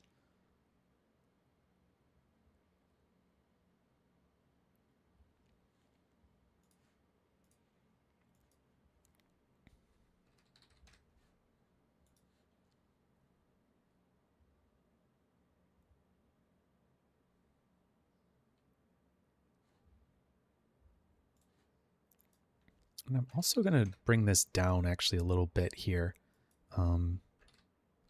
The air resistance down. Sometimes I like to do that, I feel like, just to give it a little more, like, it's not totally going to be influenced by it. I don't want it to like take over or anything like that. So from that standpoint, I don't want it to just like avoid the effect by volumes, right? I want it to have a lot of influence there. Maybe this will be like 0.8 on the air resistance.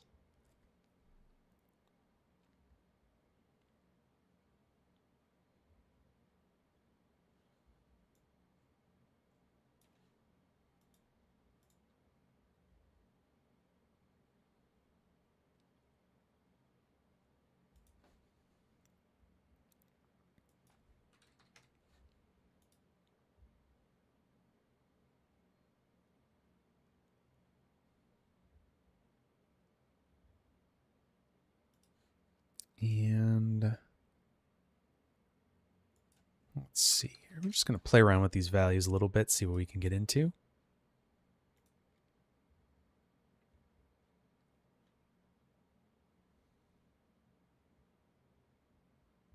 So the reason, yeah, Zach, that's an interesting question about moving the pop awaken. So really the reason that I have that where it is, in fact, as I'm thinking about this, this should actually probably be here and not even over here. I have a feeling that's actually the right way of doing this. Let me just see if that's any better. Nope, it's actually worse. So usually so like if I move it here, right, it shouldn't matter at all. It's just kind of the order in which this is going to be happening, right? So it's really mostly about how and when these things are happening. Another thing that we could do instead of doing it this way is we could...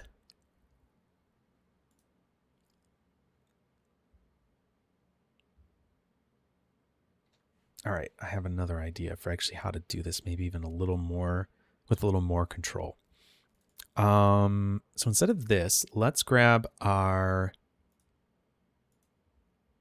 Pyro source here, which is just the line.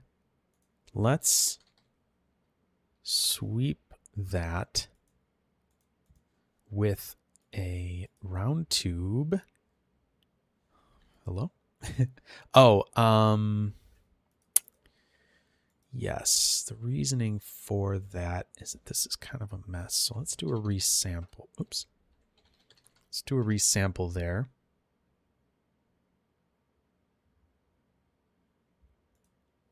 Yes. No, that's an interesting question if you wanted to reverse it. Yeah, I think what you'd probably want to do is do a pop wrangle to add force to those particles to get them to kind of sit back in their original position. That would be kind of what I would think you'd want to do. I've never specifically done anything like that, so I'm not like, I don't know. I don't have like any real like, oh, this is definitely what I would do, but I'm just going to subdivide that. See what the heck is going on there. Cool. Great. That's what you want. Oh, it's because it's got a normal. That's why. Let's do this. Let's do an attribute delete because it's got probably a weird normal and that's probably messing it up. Yeah, that's what it is. Okay. So let's do that. And we don't need the radius to be so big. So something like that should be fine. In fact, it could probably be even a little smaller, something like that. Then what we could do is get rid of this and do VDB from polygons. And this should be fairly quick. Yeah, no problem. Hopefully that's, I mean, at least a decently interesting thought, like doing something like that where you would like be reversing them, you know, something along those lines.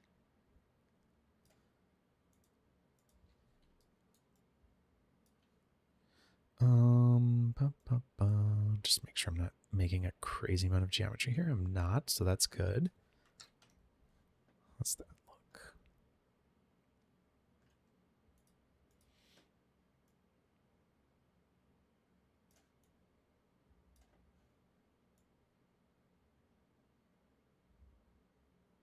Oh, what the heck happened there? What's going on there? Oh, right. Ooh, that is weird.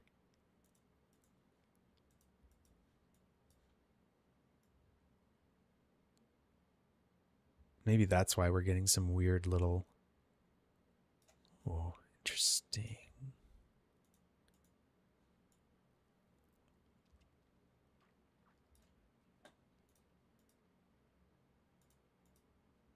Okay, maybe instead of this, let's try VDB from particles.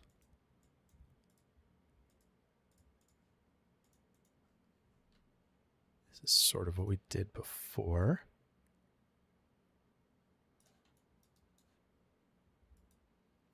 but a little different. It's kind of just a faster, maybe faster version of that. Let's see. How does that look?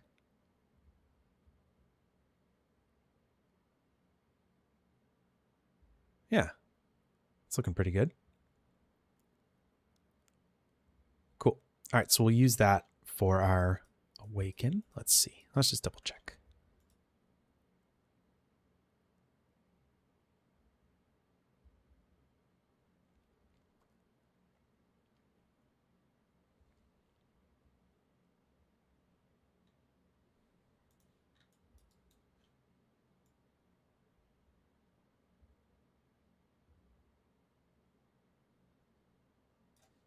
All right, I'm just going to make this a little bigger. Let's try something like that.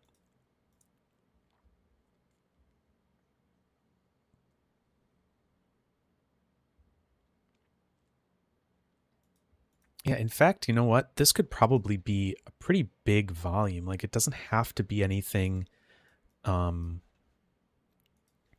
know, like super tight to the original source. In fact, it's probably a little bit better for it to be slightly large like this, because what it's going to do is just keep it from not waking up the whole thing all at once.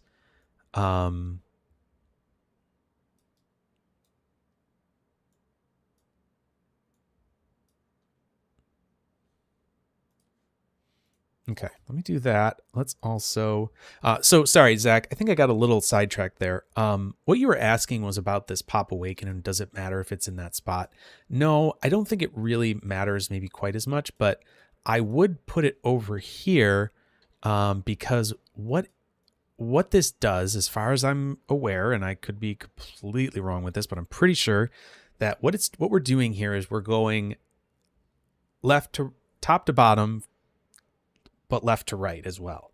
So when you have a merge like this, it's going to go left to right for the merge, and here as well. Like, so it's gonna like calculate the static object and then calculate the pop solver type of a thing. So from my understanding, that is how and why it works the way it does. I do really think you could put this over here. Oh yeah, let me just snap all the wires everywhere. Really think this could go here because that's the pre-solve step. This is the pre-solve and post-solve step.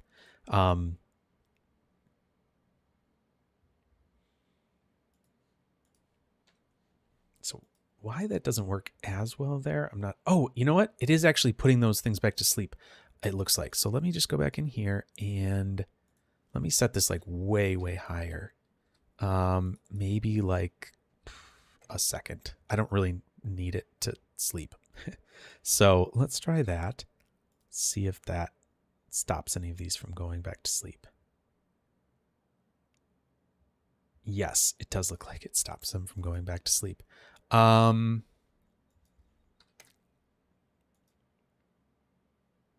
I wonder actually, does that need to be lower? Am I thinking of that the wrong way? Below that speed, yes. So that actually should be even bigger, and we'll give it a long sleep delay. Okay. I've heard this uttered by wizards at the Winterhold. I don't know what that means, Robin. That is an interesting phrase that I don't know what that means. So that sounds scary. I'm not sure. I'm not sure what that is.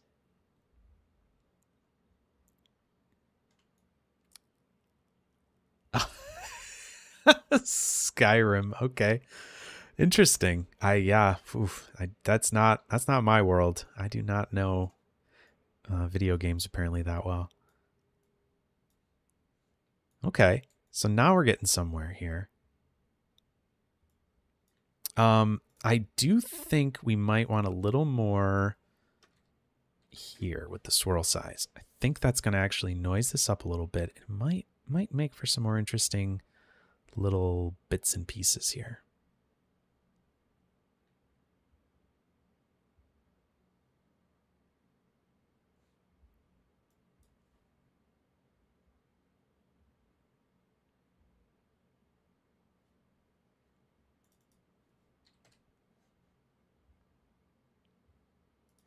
All right, so let's just do that. And let's Oh, yeah. Yep. I think that's exactly what we're going to want. Something like that, where it's going to have a little bit of noise. It's going to follow the pyro. All feeling good. Yes, of course. Oh, is that Varun? I think I recognize that name, Varun. Yes, sure. Of course, you can ask an unrelated Houdini question. I don't know if I will be able to answer it to any, good. Well, welcome. I definitely recognize your name from the Discord server. Again, if you're interested in joining the Discord server, please feel free to go on and connect there.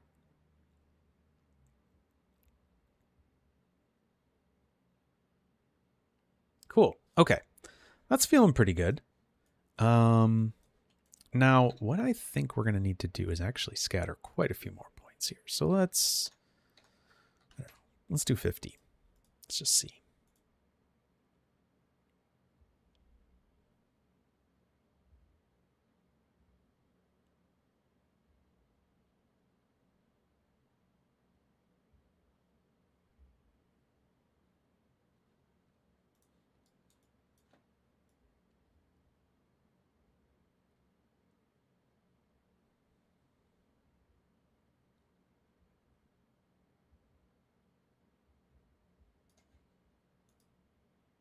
All right. So that's looking pretty good, I think. All right, I'm going to go up a level here and just maybe see if I can see what this looks like with everything all... Why are we getting that can in it for both? Is it just this?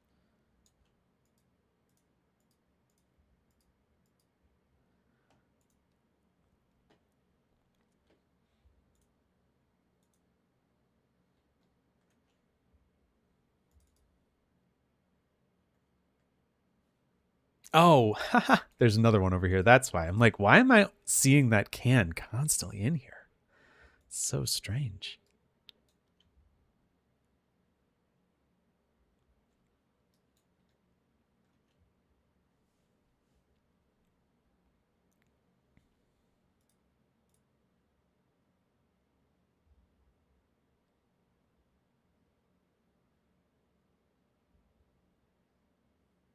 All right, so Varun, what did you say? I recently realized that we mesh vellum grains to get that fluid high-res look.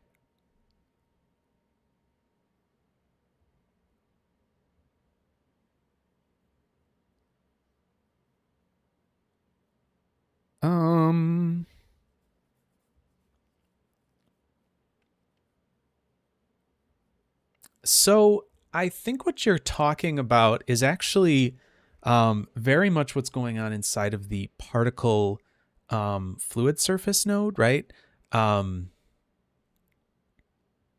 That internally has a bunch of VDBs, or sorry, yeah, internally has a bunch of VDBs that kind of makes it all, it basically takes those. So yeah, you take it, you turn it into a VDB, and then you do a bunch of processes to it, right? You do some eroding, you do some dilating, you do some smoothing. That's kind of everything that happens within the particle fluid surface node. I kind of honestly don't know why you wouldn't use that, to be honest. I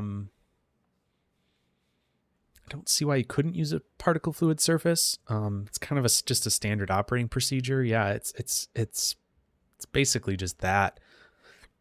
If you went inside of the particle fluid surface node, that's for flip, quote unquote, it would basically look like that. Okay, there's a couple of things I'm thinking of here. One of them is I feel like I want to break these fronts of this up a little bit. I feel like we've got...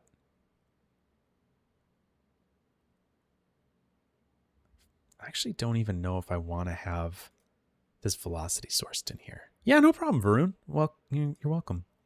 I'm going to just turn off the velocity for a second. Just see what happens here. I just sort of want to see what this simulation looks like without the velocity.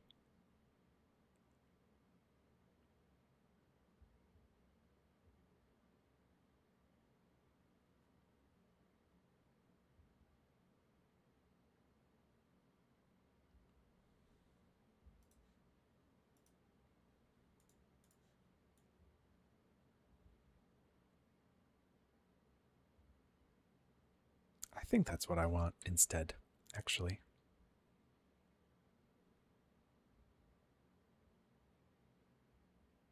Because I don't actually think we need any velocity being sourced in here, to be honest. All right, let me recache this. Save this to disk in the background. And maybe we just look at what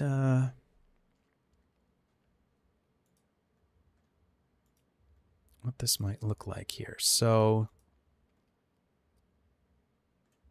what do these normals look like? Just out of curiosity. Okay. What happens as these get moved around? Oh, gotta go down here to look.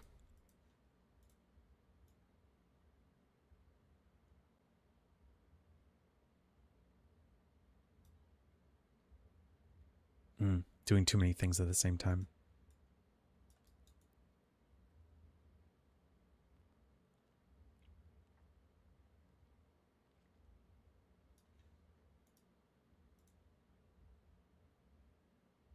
Yeah, the normals are staying the same.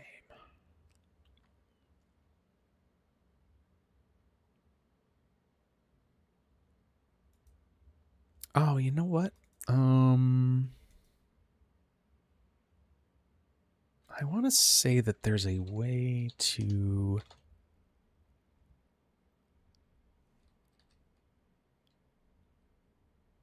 pop, drag, spin.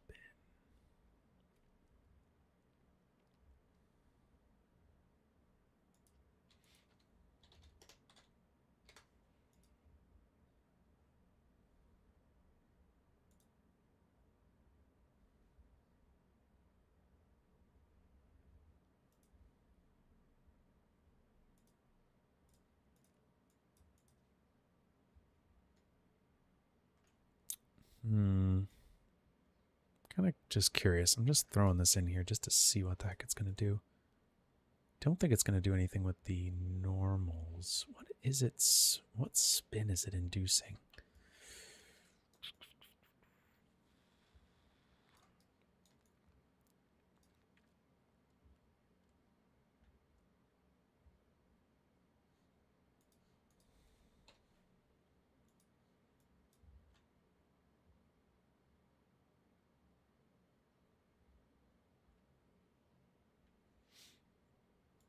All right, I'm just going to play around with a little bit more here. Just going to turn this up a little and see what that gets us.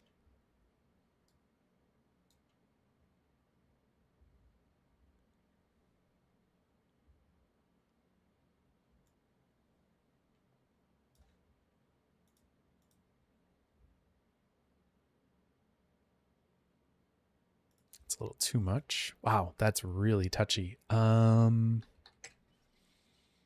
0.35?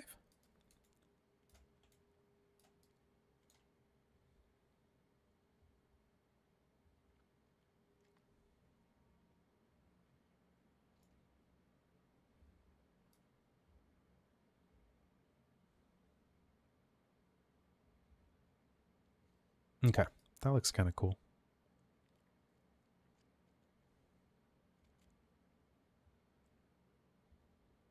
Yeah, great. I think that'll work. What is this spinning though?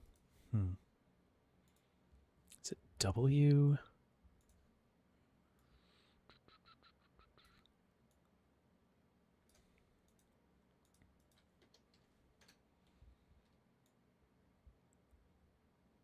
No.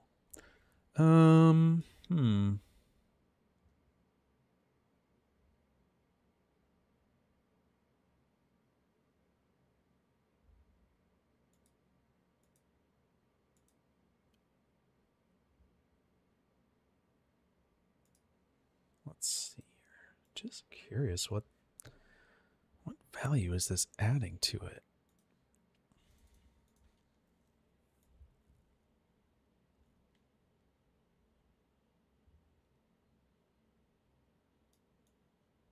It's not changing the N at all. Oh, is the orient? It's got to be the orient. That's what it is. Okay, okay. In fact, with that off, is there an orient? There is not. Okay, so that's what we're affecting. All right, so let's take a look at that. Let's see what the orients look like.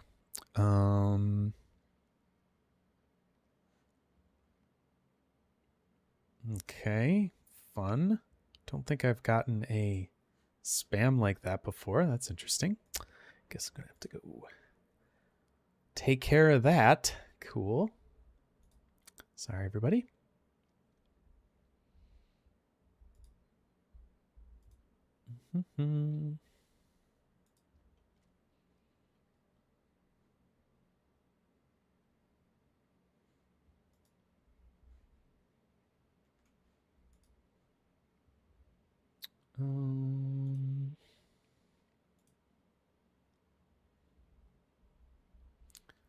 My apologies while I sort this out. I do not need that. 5.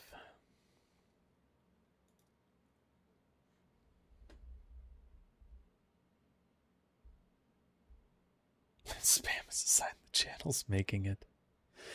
Ay, ay, ay.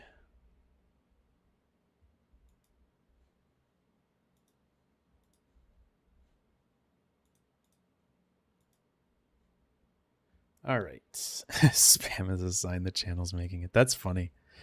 Ay, ay, ay. That's cool. All right. Anyways, there we go.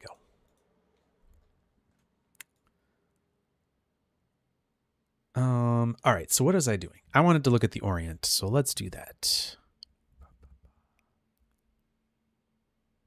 There it is.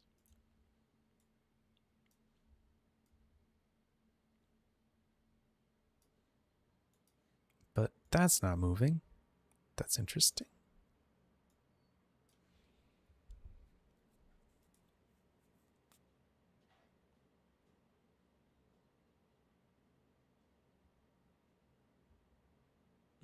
Okay, those aren't moving. Interesting. I mean, I know there's a way. Why is the brain not working here?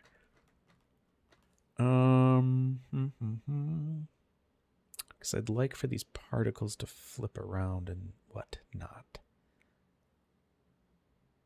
Well, let's just play around with them and see what happens here. All right, so let's get rid of those for a second. Cool.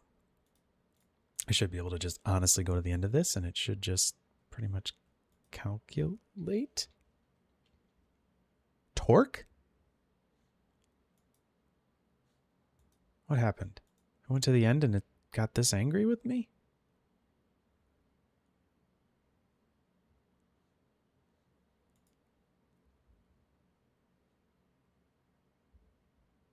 Oh, there we go. I was like, geez, really? It's not that much to calculate. Torque. Oh.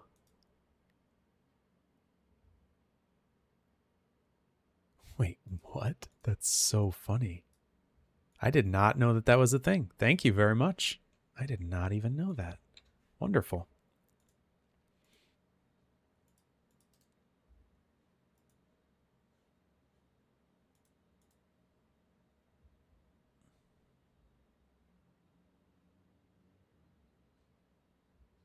Look at that. That's crazy. They're spinning. Well,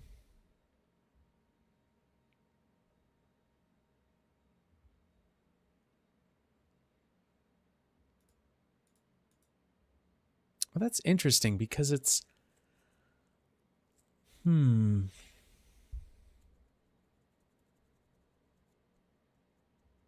That's really interesting. It's not... Well, let me just let that do its thing for a second here. And I'm going to make those quite a bit smaller because...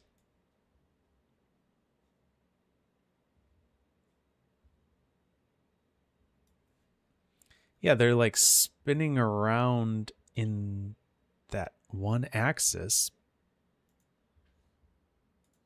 Let's see.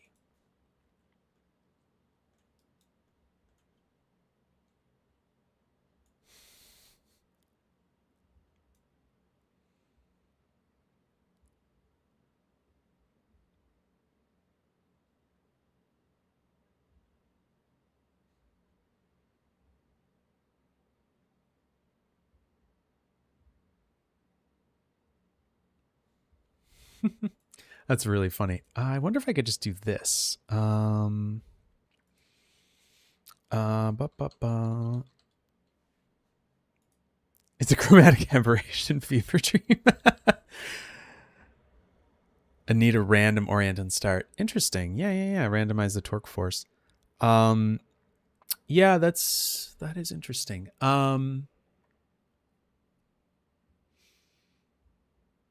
Yeah, because I actually want all of the orientation to be built by the normals. Let's see.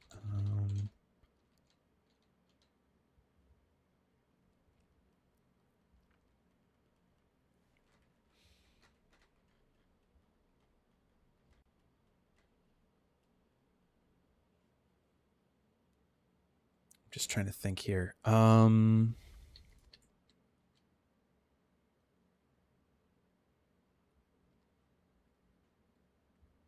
want them to be like laying flat along their normals. So I'm just thinking about exactly what I want to do there. That's the wrong one. That's the right one.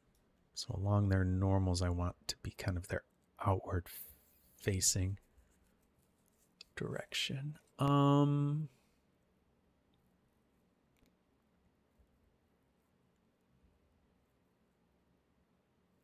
So let me just see what happens here. Let me do a circle. Let me do a primitive circle. Let me do a copy 2 points. If I can type. And I want these to be in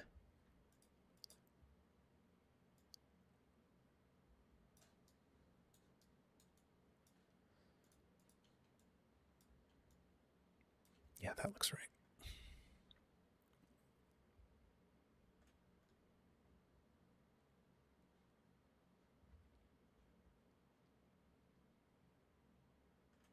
Yeah, it isn't I'm definitely thinking about like how that could work, you know what I mean? Like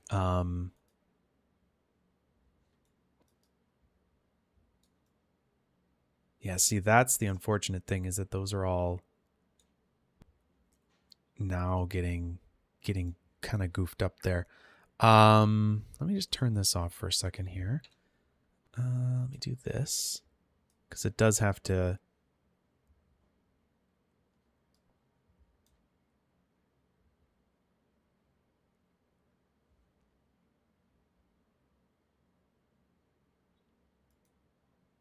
Oh, the actual thing to do would probably be, we could do it by velocity, actually. I think if we deleted the normal out of here, actually. Let me just try that real quick. I want to say it's going to orient to the velocity. Might be wrong. Yep, it definitely is. So if we did that. Yeah, it's not exactly right, but anyways. This would have a bit of, maybe a bit more of an interesting effect there, but something like that. Anyways. All right, so what I'm going to do instead is do this as a polygon, and I'm going to pack an instance this, and we'll just render it and just kind of see what happens. It's not going to look perfect, but we'll just let it do something for us. And yeah, if you're feeling interested, go in and maybe make those things spin in some more interesting way. The project files will be up here, and you can obviously play around with them and make them do something that might be kind of neat.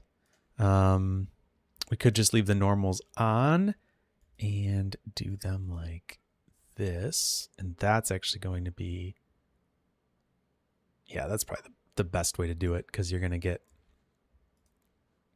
all of those. Let's do this. Let's do 100,000. Just see how this looks. Looks pretty solid. Don't think we're going to get any issues there.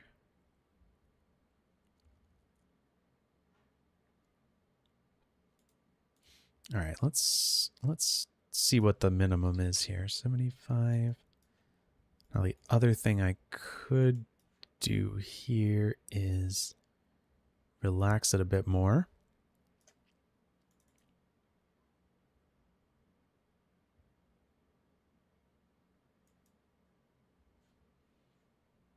Interesting. I don't think I knew that. I don't think I ever saw that before. Let's just see what we can do here. Oh yeah, that's much better actually. We can just maybe keep pushing these, smoothing out some of those holes.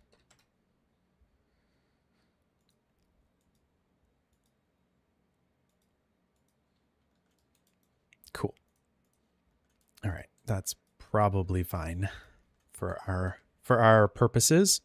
So we're packing that. We've got the packed geo. Let's actually go back to 50. See if that's fine. That'll be fine. Let's do null here.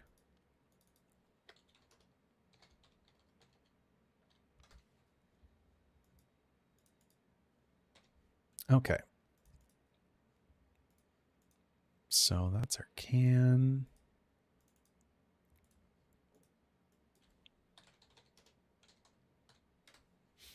This is going to be some smoke. Pyro.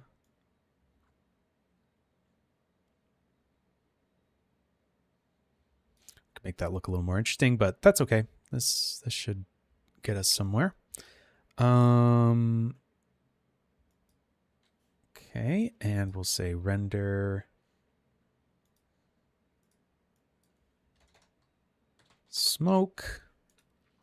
And then we'll grab another one here and we'll say render glitter.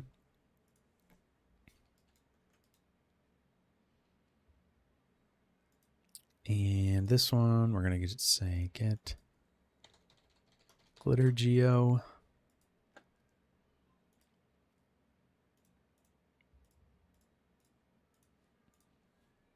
And the reason I'm doing this is just to kind of clean up our scene a little bit here. These are going to be all of our rendering objects.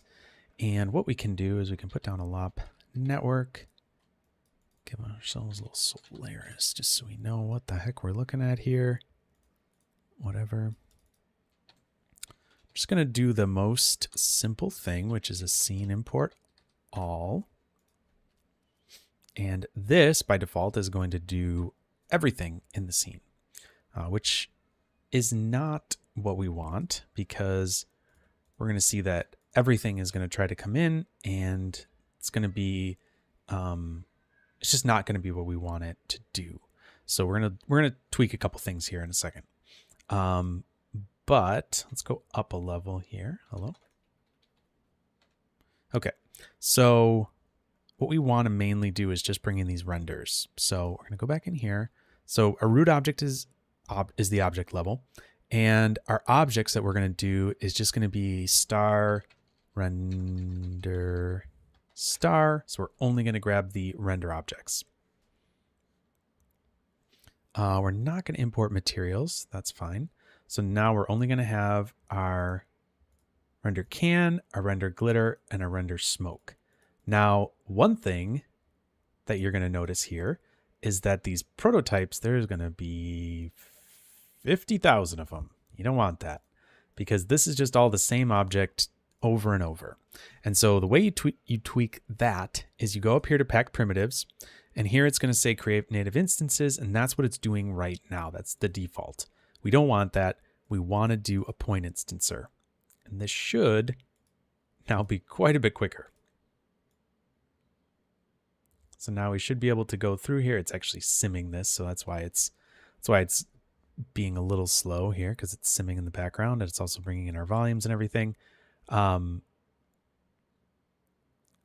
there is our geometry and all that stuff. Actually, no, I'm just going to cache out this glitter sim here at the very end.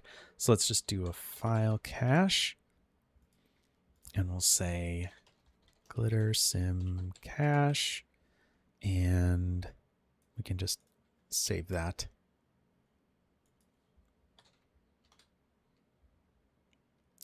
Sorry, I'm just looking at Epoxia. Is there a way to select the USD render in Solaris to render a viewport render? I think so. Yes. Let me look and see. Just save that to disk. It shouldn't take too long. Give it a second. Gives me a second to grab a beverage.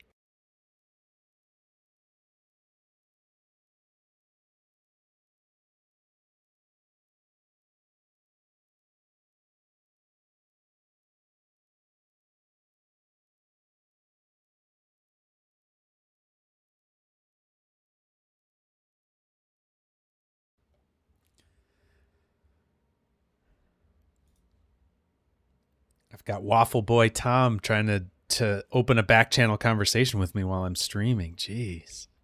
Just kidding. Tom's awesome. Tom ever tells you something, he's right and I'm wrong every time. I'm making a blanket a blanket statement for forever, so I don't have to say that anymore. Yes, Tom, it's stream night. I don't know if you're watching or not, but either way. No, that's not an off-topic question, Epoxia. That is no problem at all. So let's just look at this real quick. We should be able to now see that if we scrub through, we're going to get playback and all that stuff. What I'm actually going to do is I'm going to turn off the smoke. I bet you that will play back a little better. There we go. You can obviously just do these in the viewport, get your different quality outputs and things like that. So, okay, so we've got this in here. Let's look at... Oh, yeah, let me look at that real quick. So here's a Karma render node. Actually, pair of render nodes, I should say.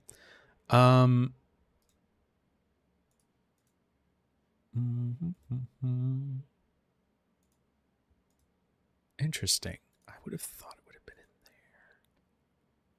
So, well, you can render a flipbook here. I mean, there's a flipbook button right here. So that would be how you would do it, Epoxia, I think. But it's an interesting question. Sorry, I'm just going to put one of those back down. So the Houdini GL viewport is actually a Hydra delegate that is recreating the OpenGL viewport from Houdini. It's different than the OpenGL viewport in Houdini. So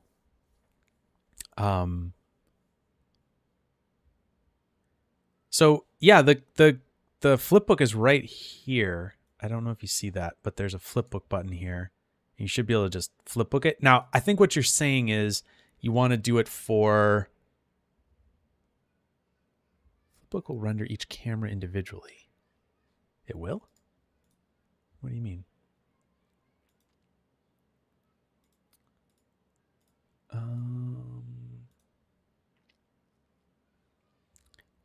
Yes. So are you saying you want to have multiple ones that you would go through?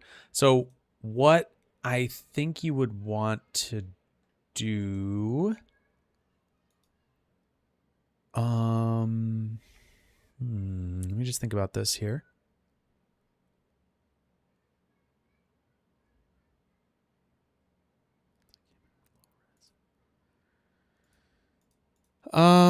I think what you would want to do is...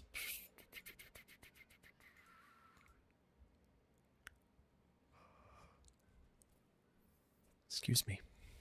Let me just see some of top network. I just want to see a top network here.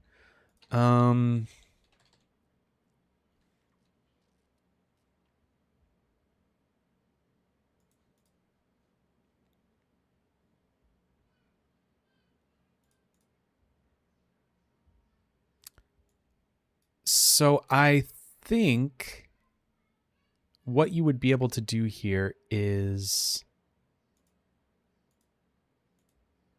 Gosh,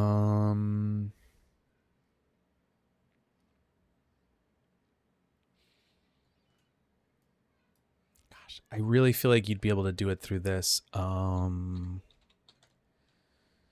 USD import data.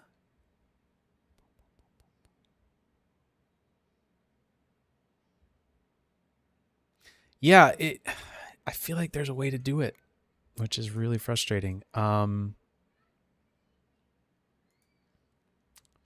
have to, you know what? I might just ask that question to someone and just see if they have any answers to that. Because yeah, you're right. If you have multiple cameras and you wanted to like, you could do OpenGL with tops from more easily from SOPs, but how does that work here? Yeah, let me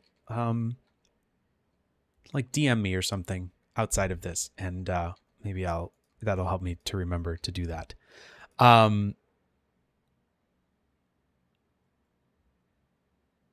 Yeah, no, I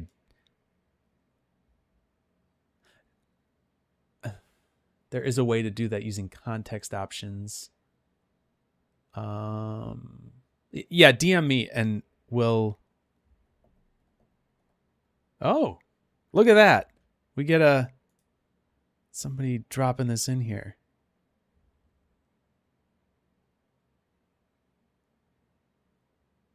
There you go.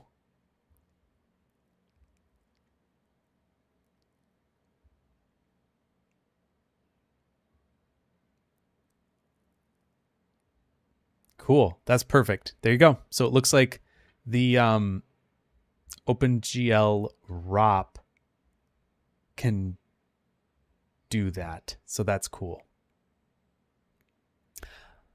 Yep. There you go. That's the answer. OpenGL ROP. And you could do that through PDG as well, which you'd have to play around with. But thank you, Robin, for that. That's perfect.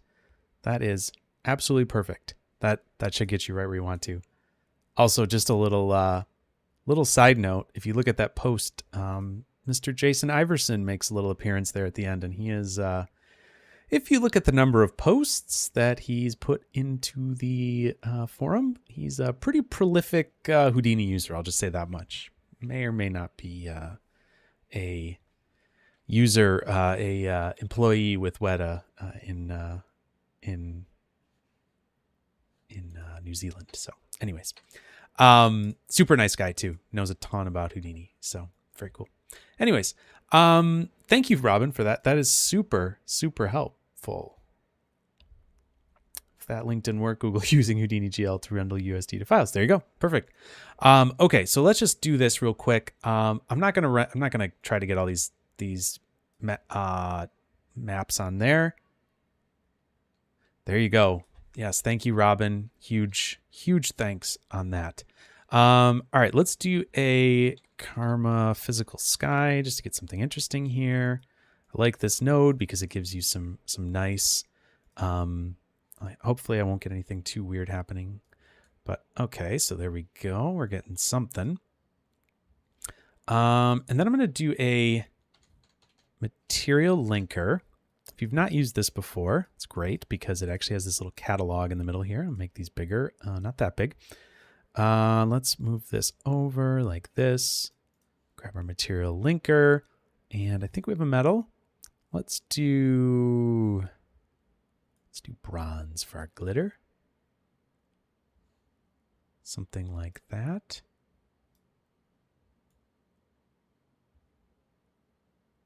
Yes, we're running into some weird issues here, but that's okay. I'm going to move my physical sky around here. So I should just be able to rotate it like so. Like that. Oh, yeah. Yeah, just really crank that exposure. Something like that. What we could do as well is we could get rid of the can for right now and just make it invisible. Obviously when this is, what you'd really need to do is kind of tweak probably your geometry a little bit. Honestly, subdividing it probably would help at that point. So let's do that. Because we're putting the output from the can there. So let's do that. See if that'll help us. A little bit. It's basically just overlapping in some of these parts here. So you'd probably just want to maybe peek those initial particles out a little bit, just to get them away from the surface. We also have, obviously you could orient these a little bit better, make a few more of them. It's interesting the way that is looking like that, though. Let me see here. Render can.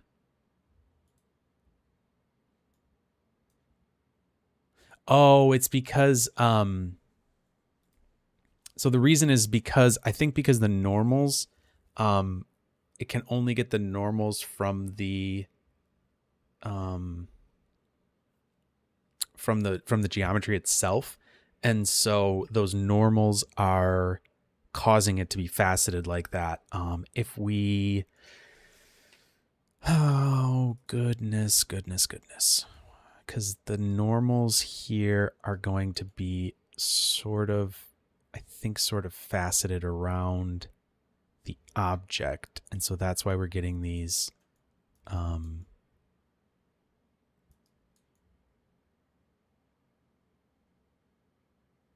yeah. Anyways, you could make the orientations a little better for that, but I'm just gonna let it be what it is. But so let's get this in here. Let's do maybe just one in that. I don't know. I'm not a rendering person, specialist, whatever you want to say. There's that. I think we can actually grab a smoke shader here, I want to say. Is there smoke? Pyro smoke. Yep, that should work. Let's see if we can do that. There we go. So one interesting thing that you can do with this is if we have our Pyro smoke shader, let's maybe do it like that. And what we could do is actually tweak this density scale. So if we ever see something like this, you can right click, edit the property. We can just tweak the density right here, right? So we can boost that, however we want to. Something like if you want it to be really dense, you could do that, right? Obviously that's too dense, but maybe something like that would be better.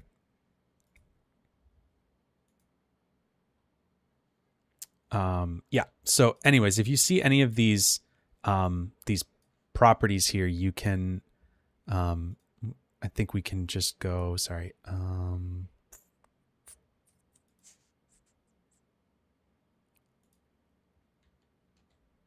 Let's see, we could also do this, edit that property.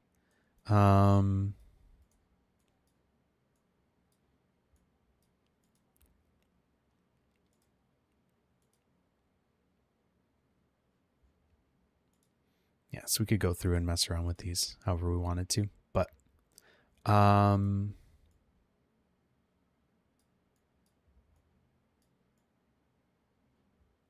yeah, there we go. So maybe something like that. I don't know. Like I said, I'm not really a rendering person. Let's do just like no, that's not really going to be anything interesting. Yeah.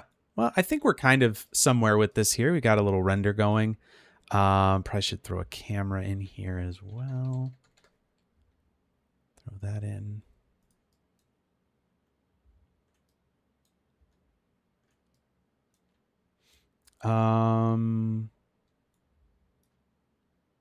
Yeah. I think you'd get a much nicer kind of, light here. Maybe instead of doing a physical sky, maybe instead you do something like a dome light here. Maybe we grab a texture. Actually, that's not what I wanted. HDRI. Maybe something like that's actually more interesting anyways.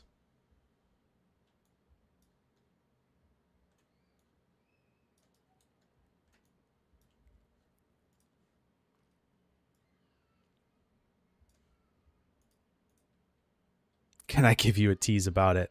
Well, we talked a little bit about it at the beginning, and I think there's some very exciting new bits and pieces that are going to be there. So I think there's some very exciting new things. I think if you look and see the what was mentioned about Copernicus, I think you could maybe get some inference from that. Just say the name was not just accidentally invented. But yeah, I think once we see a little bit more of, once the release videos are out, starting to show what the features are and things like that, we'll be able to have a little bit of a chat about it. I won't obviously spoil anything for the actual release presentations, but we can at least kind of chat about it a little bit, and then we will, once it's fully out, we will get a real bit of information, kind of talking through it and everything like that. So, anyways. So this, I'm going to say we're kind of somewhere with this. I lost my camera. Oh, it's down here. That's why. Yeah, I'm not, like I said, I'm not a render. Like, I'm not a look dev person. And these clouds need to be broken up. If you were to, I'm just going to put this back to GL. If you were looking to do that, the way that you go and do that is by coming in here and playing around with the disturbance. And what I usually do is use a control field here with speed in order to drive the breakup along those. What is my field guide here? Okay, we don't need the velocity field guides anymore. Thank you. Let me just see where this is going here. So what you want to do with these, with this disturbance here, is you want to allow that to kind of act right at the front of this, kind of this front as it comes through. So I'm going to leave this at 1, and usually I put the control range. Let me think here. How do I do that normally? I want it to be able to set to 0. So let's set this to like 0.1. And let's just give this a little more disturbance. Let's put it up to 5 and just kind of see what happens here.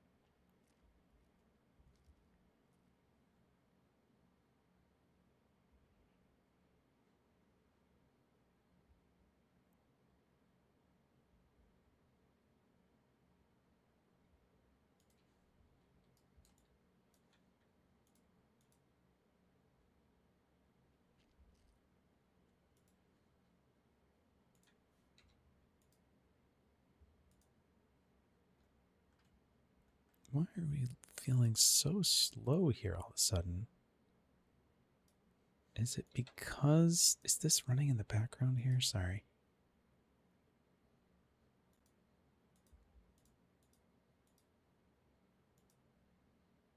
No.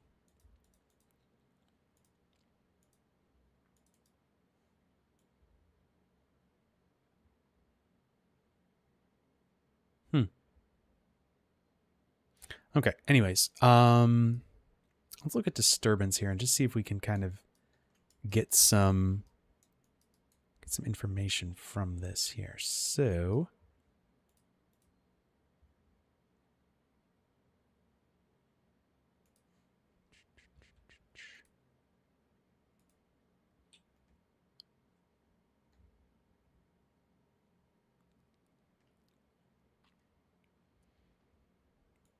the way that this works is we get this kind of noise scale here that we want to adjust. And in fact, I think we want this to be a little smaller. Something maybe like that. So we want to add noise to the front of this. So as this comes out, let's see what that does. Yeah, see how it's like breaking up the fronts of these? That's what you want. You want there to be some of that noise in there. And maybe the disturbance at 5 is too high. Probably is. Maybe it's 3. I don't know. But you want to break up the front of those kind of puffs of smoke as they come out.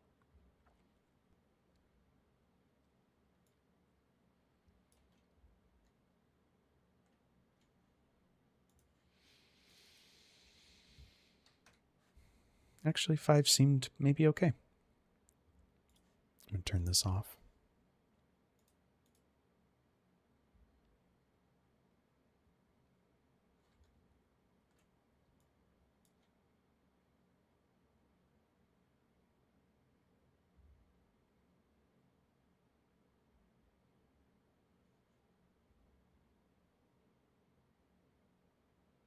Yeah, there we go.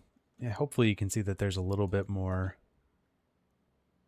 like visual interest in the edges of that versus just kind of these big puffy things going on here. So like right there versus that, you know, you're breaking them up quite a bit. And, you know, you got to play around with this a little bit. You know, block size is going to matter. The disturbance is going to matter. Your threshold and control fields are going to matter. So play around with those, see kind of where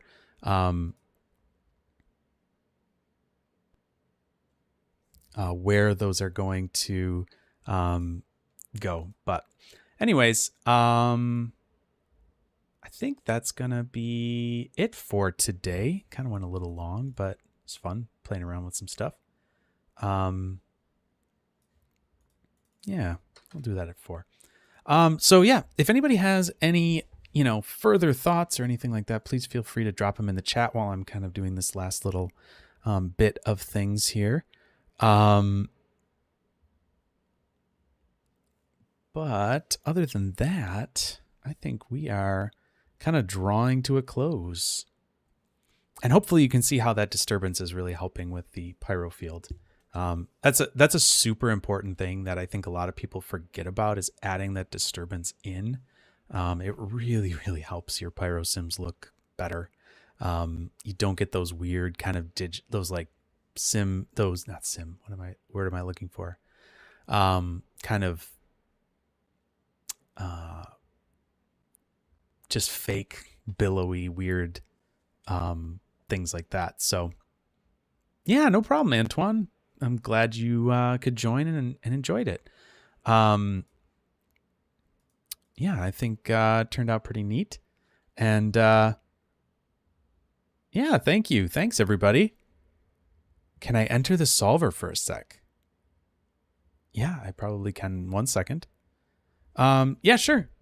Oh, no problem. Everybody. Yeah, no problem, Graham. Thanks for joining. I want to see if I missed any new nodes. Oh, the Pyro solver does not have anything in it. I can show you in the, well, you can always download the file in a second. I'll upload it shortly after this, and you can get that through the Discord. So feel free to just grab the file from there.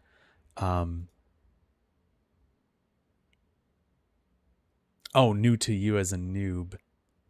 Well, there's nothing in there. That's for sure. And in the glitter sim, there definitely would be some stuff in there, but it's nothing too crazy. We've got this pop awaken, which is there's sleep at first, and then we wake up the particles. Advect by volumes, pop wind. We were playing with this pop torque a little bit, but yeah, we ended up not doing that. So actually want to see what this looks like now, because I have a feeling that actually might really make this part a lot more interesting as well.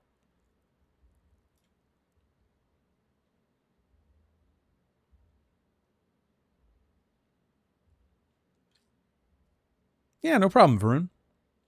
Happy to help. I'm going to turn this off for a second. Just want to see.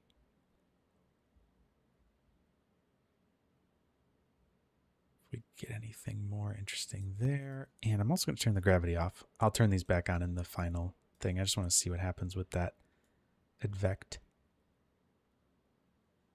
If we get any more interesting behaviors. Let's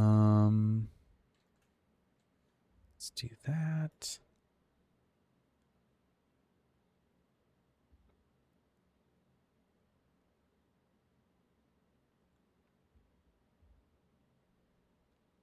No, I wouldn't say so. Interesting. Just wasn't sure if that would cause this to be a bit more interesting, maybe visually.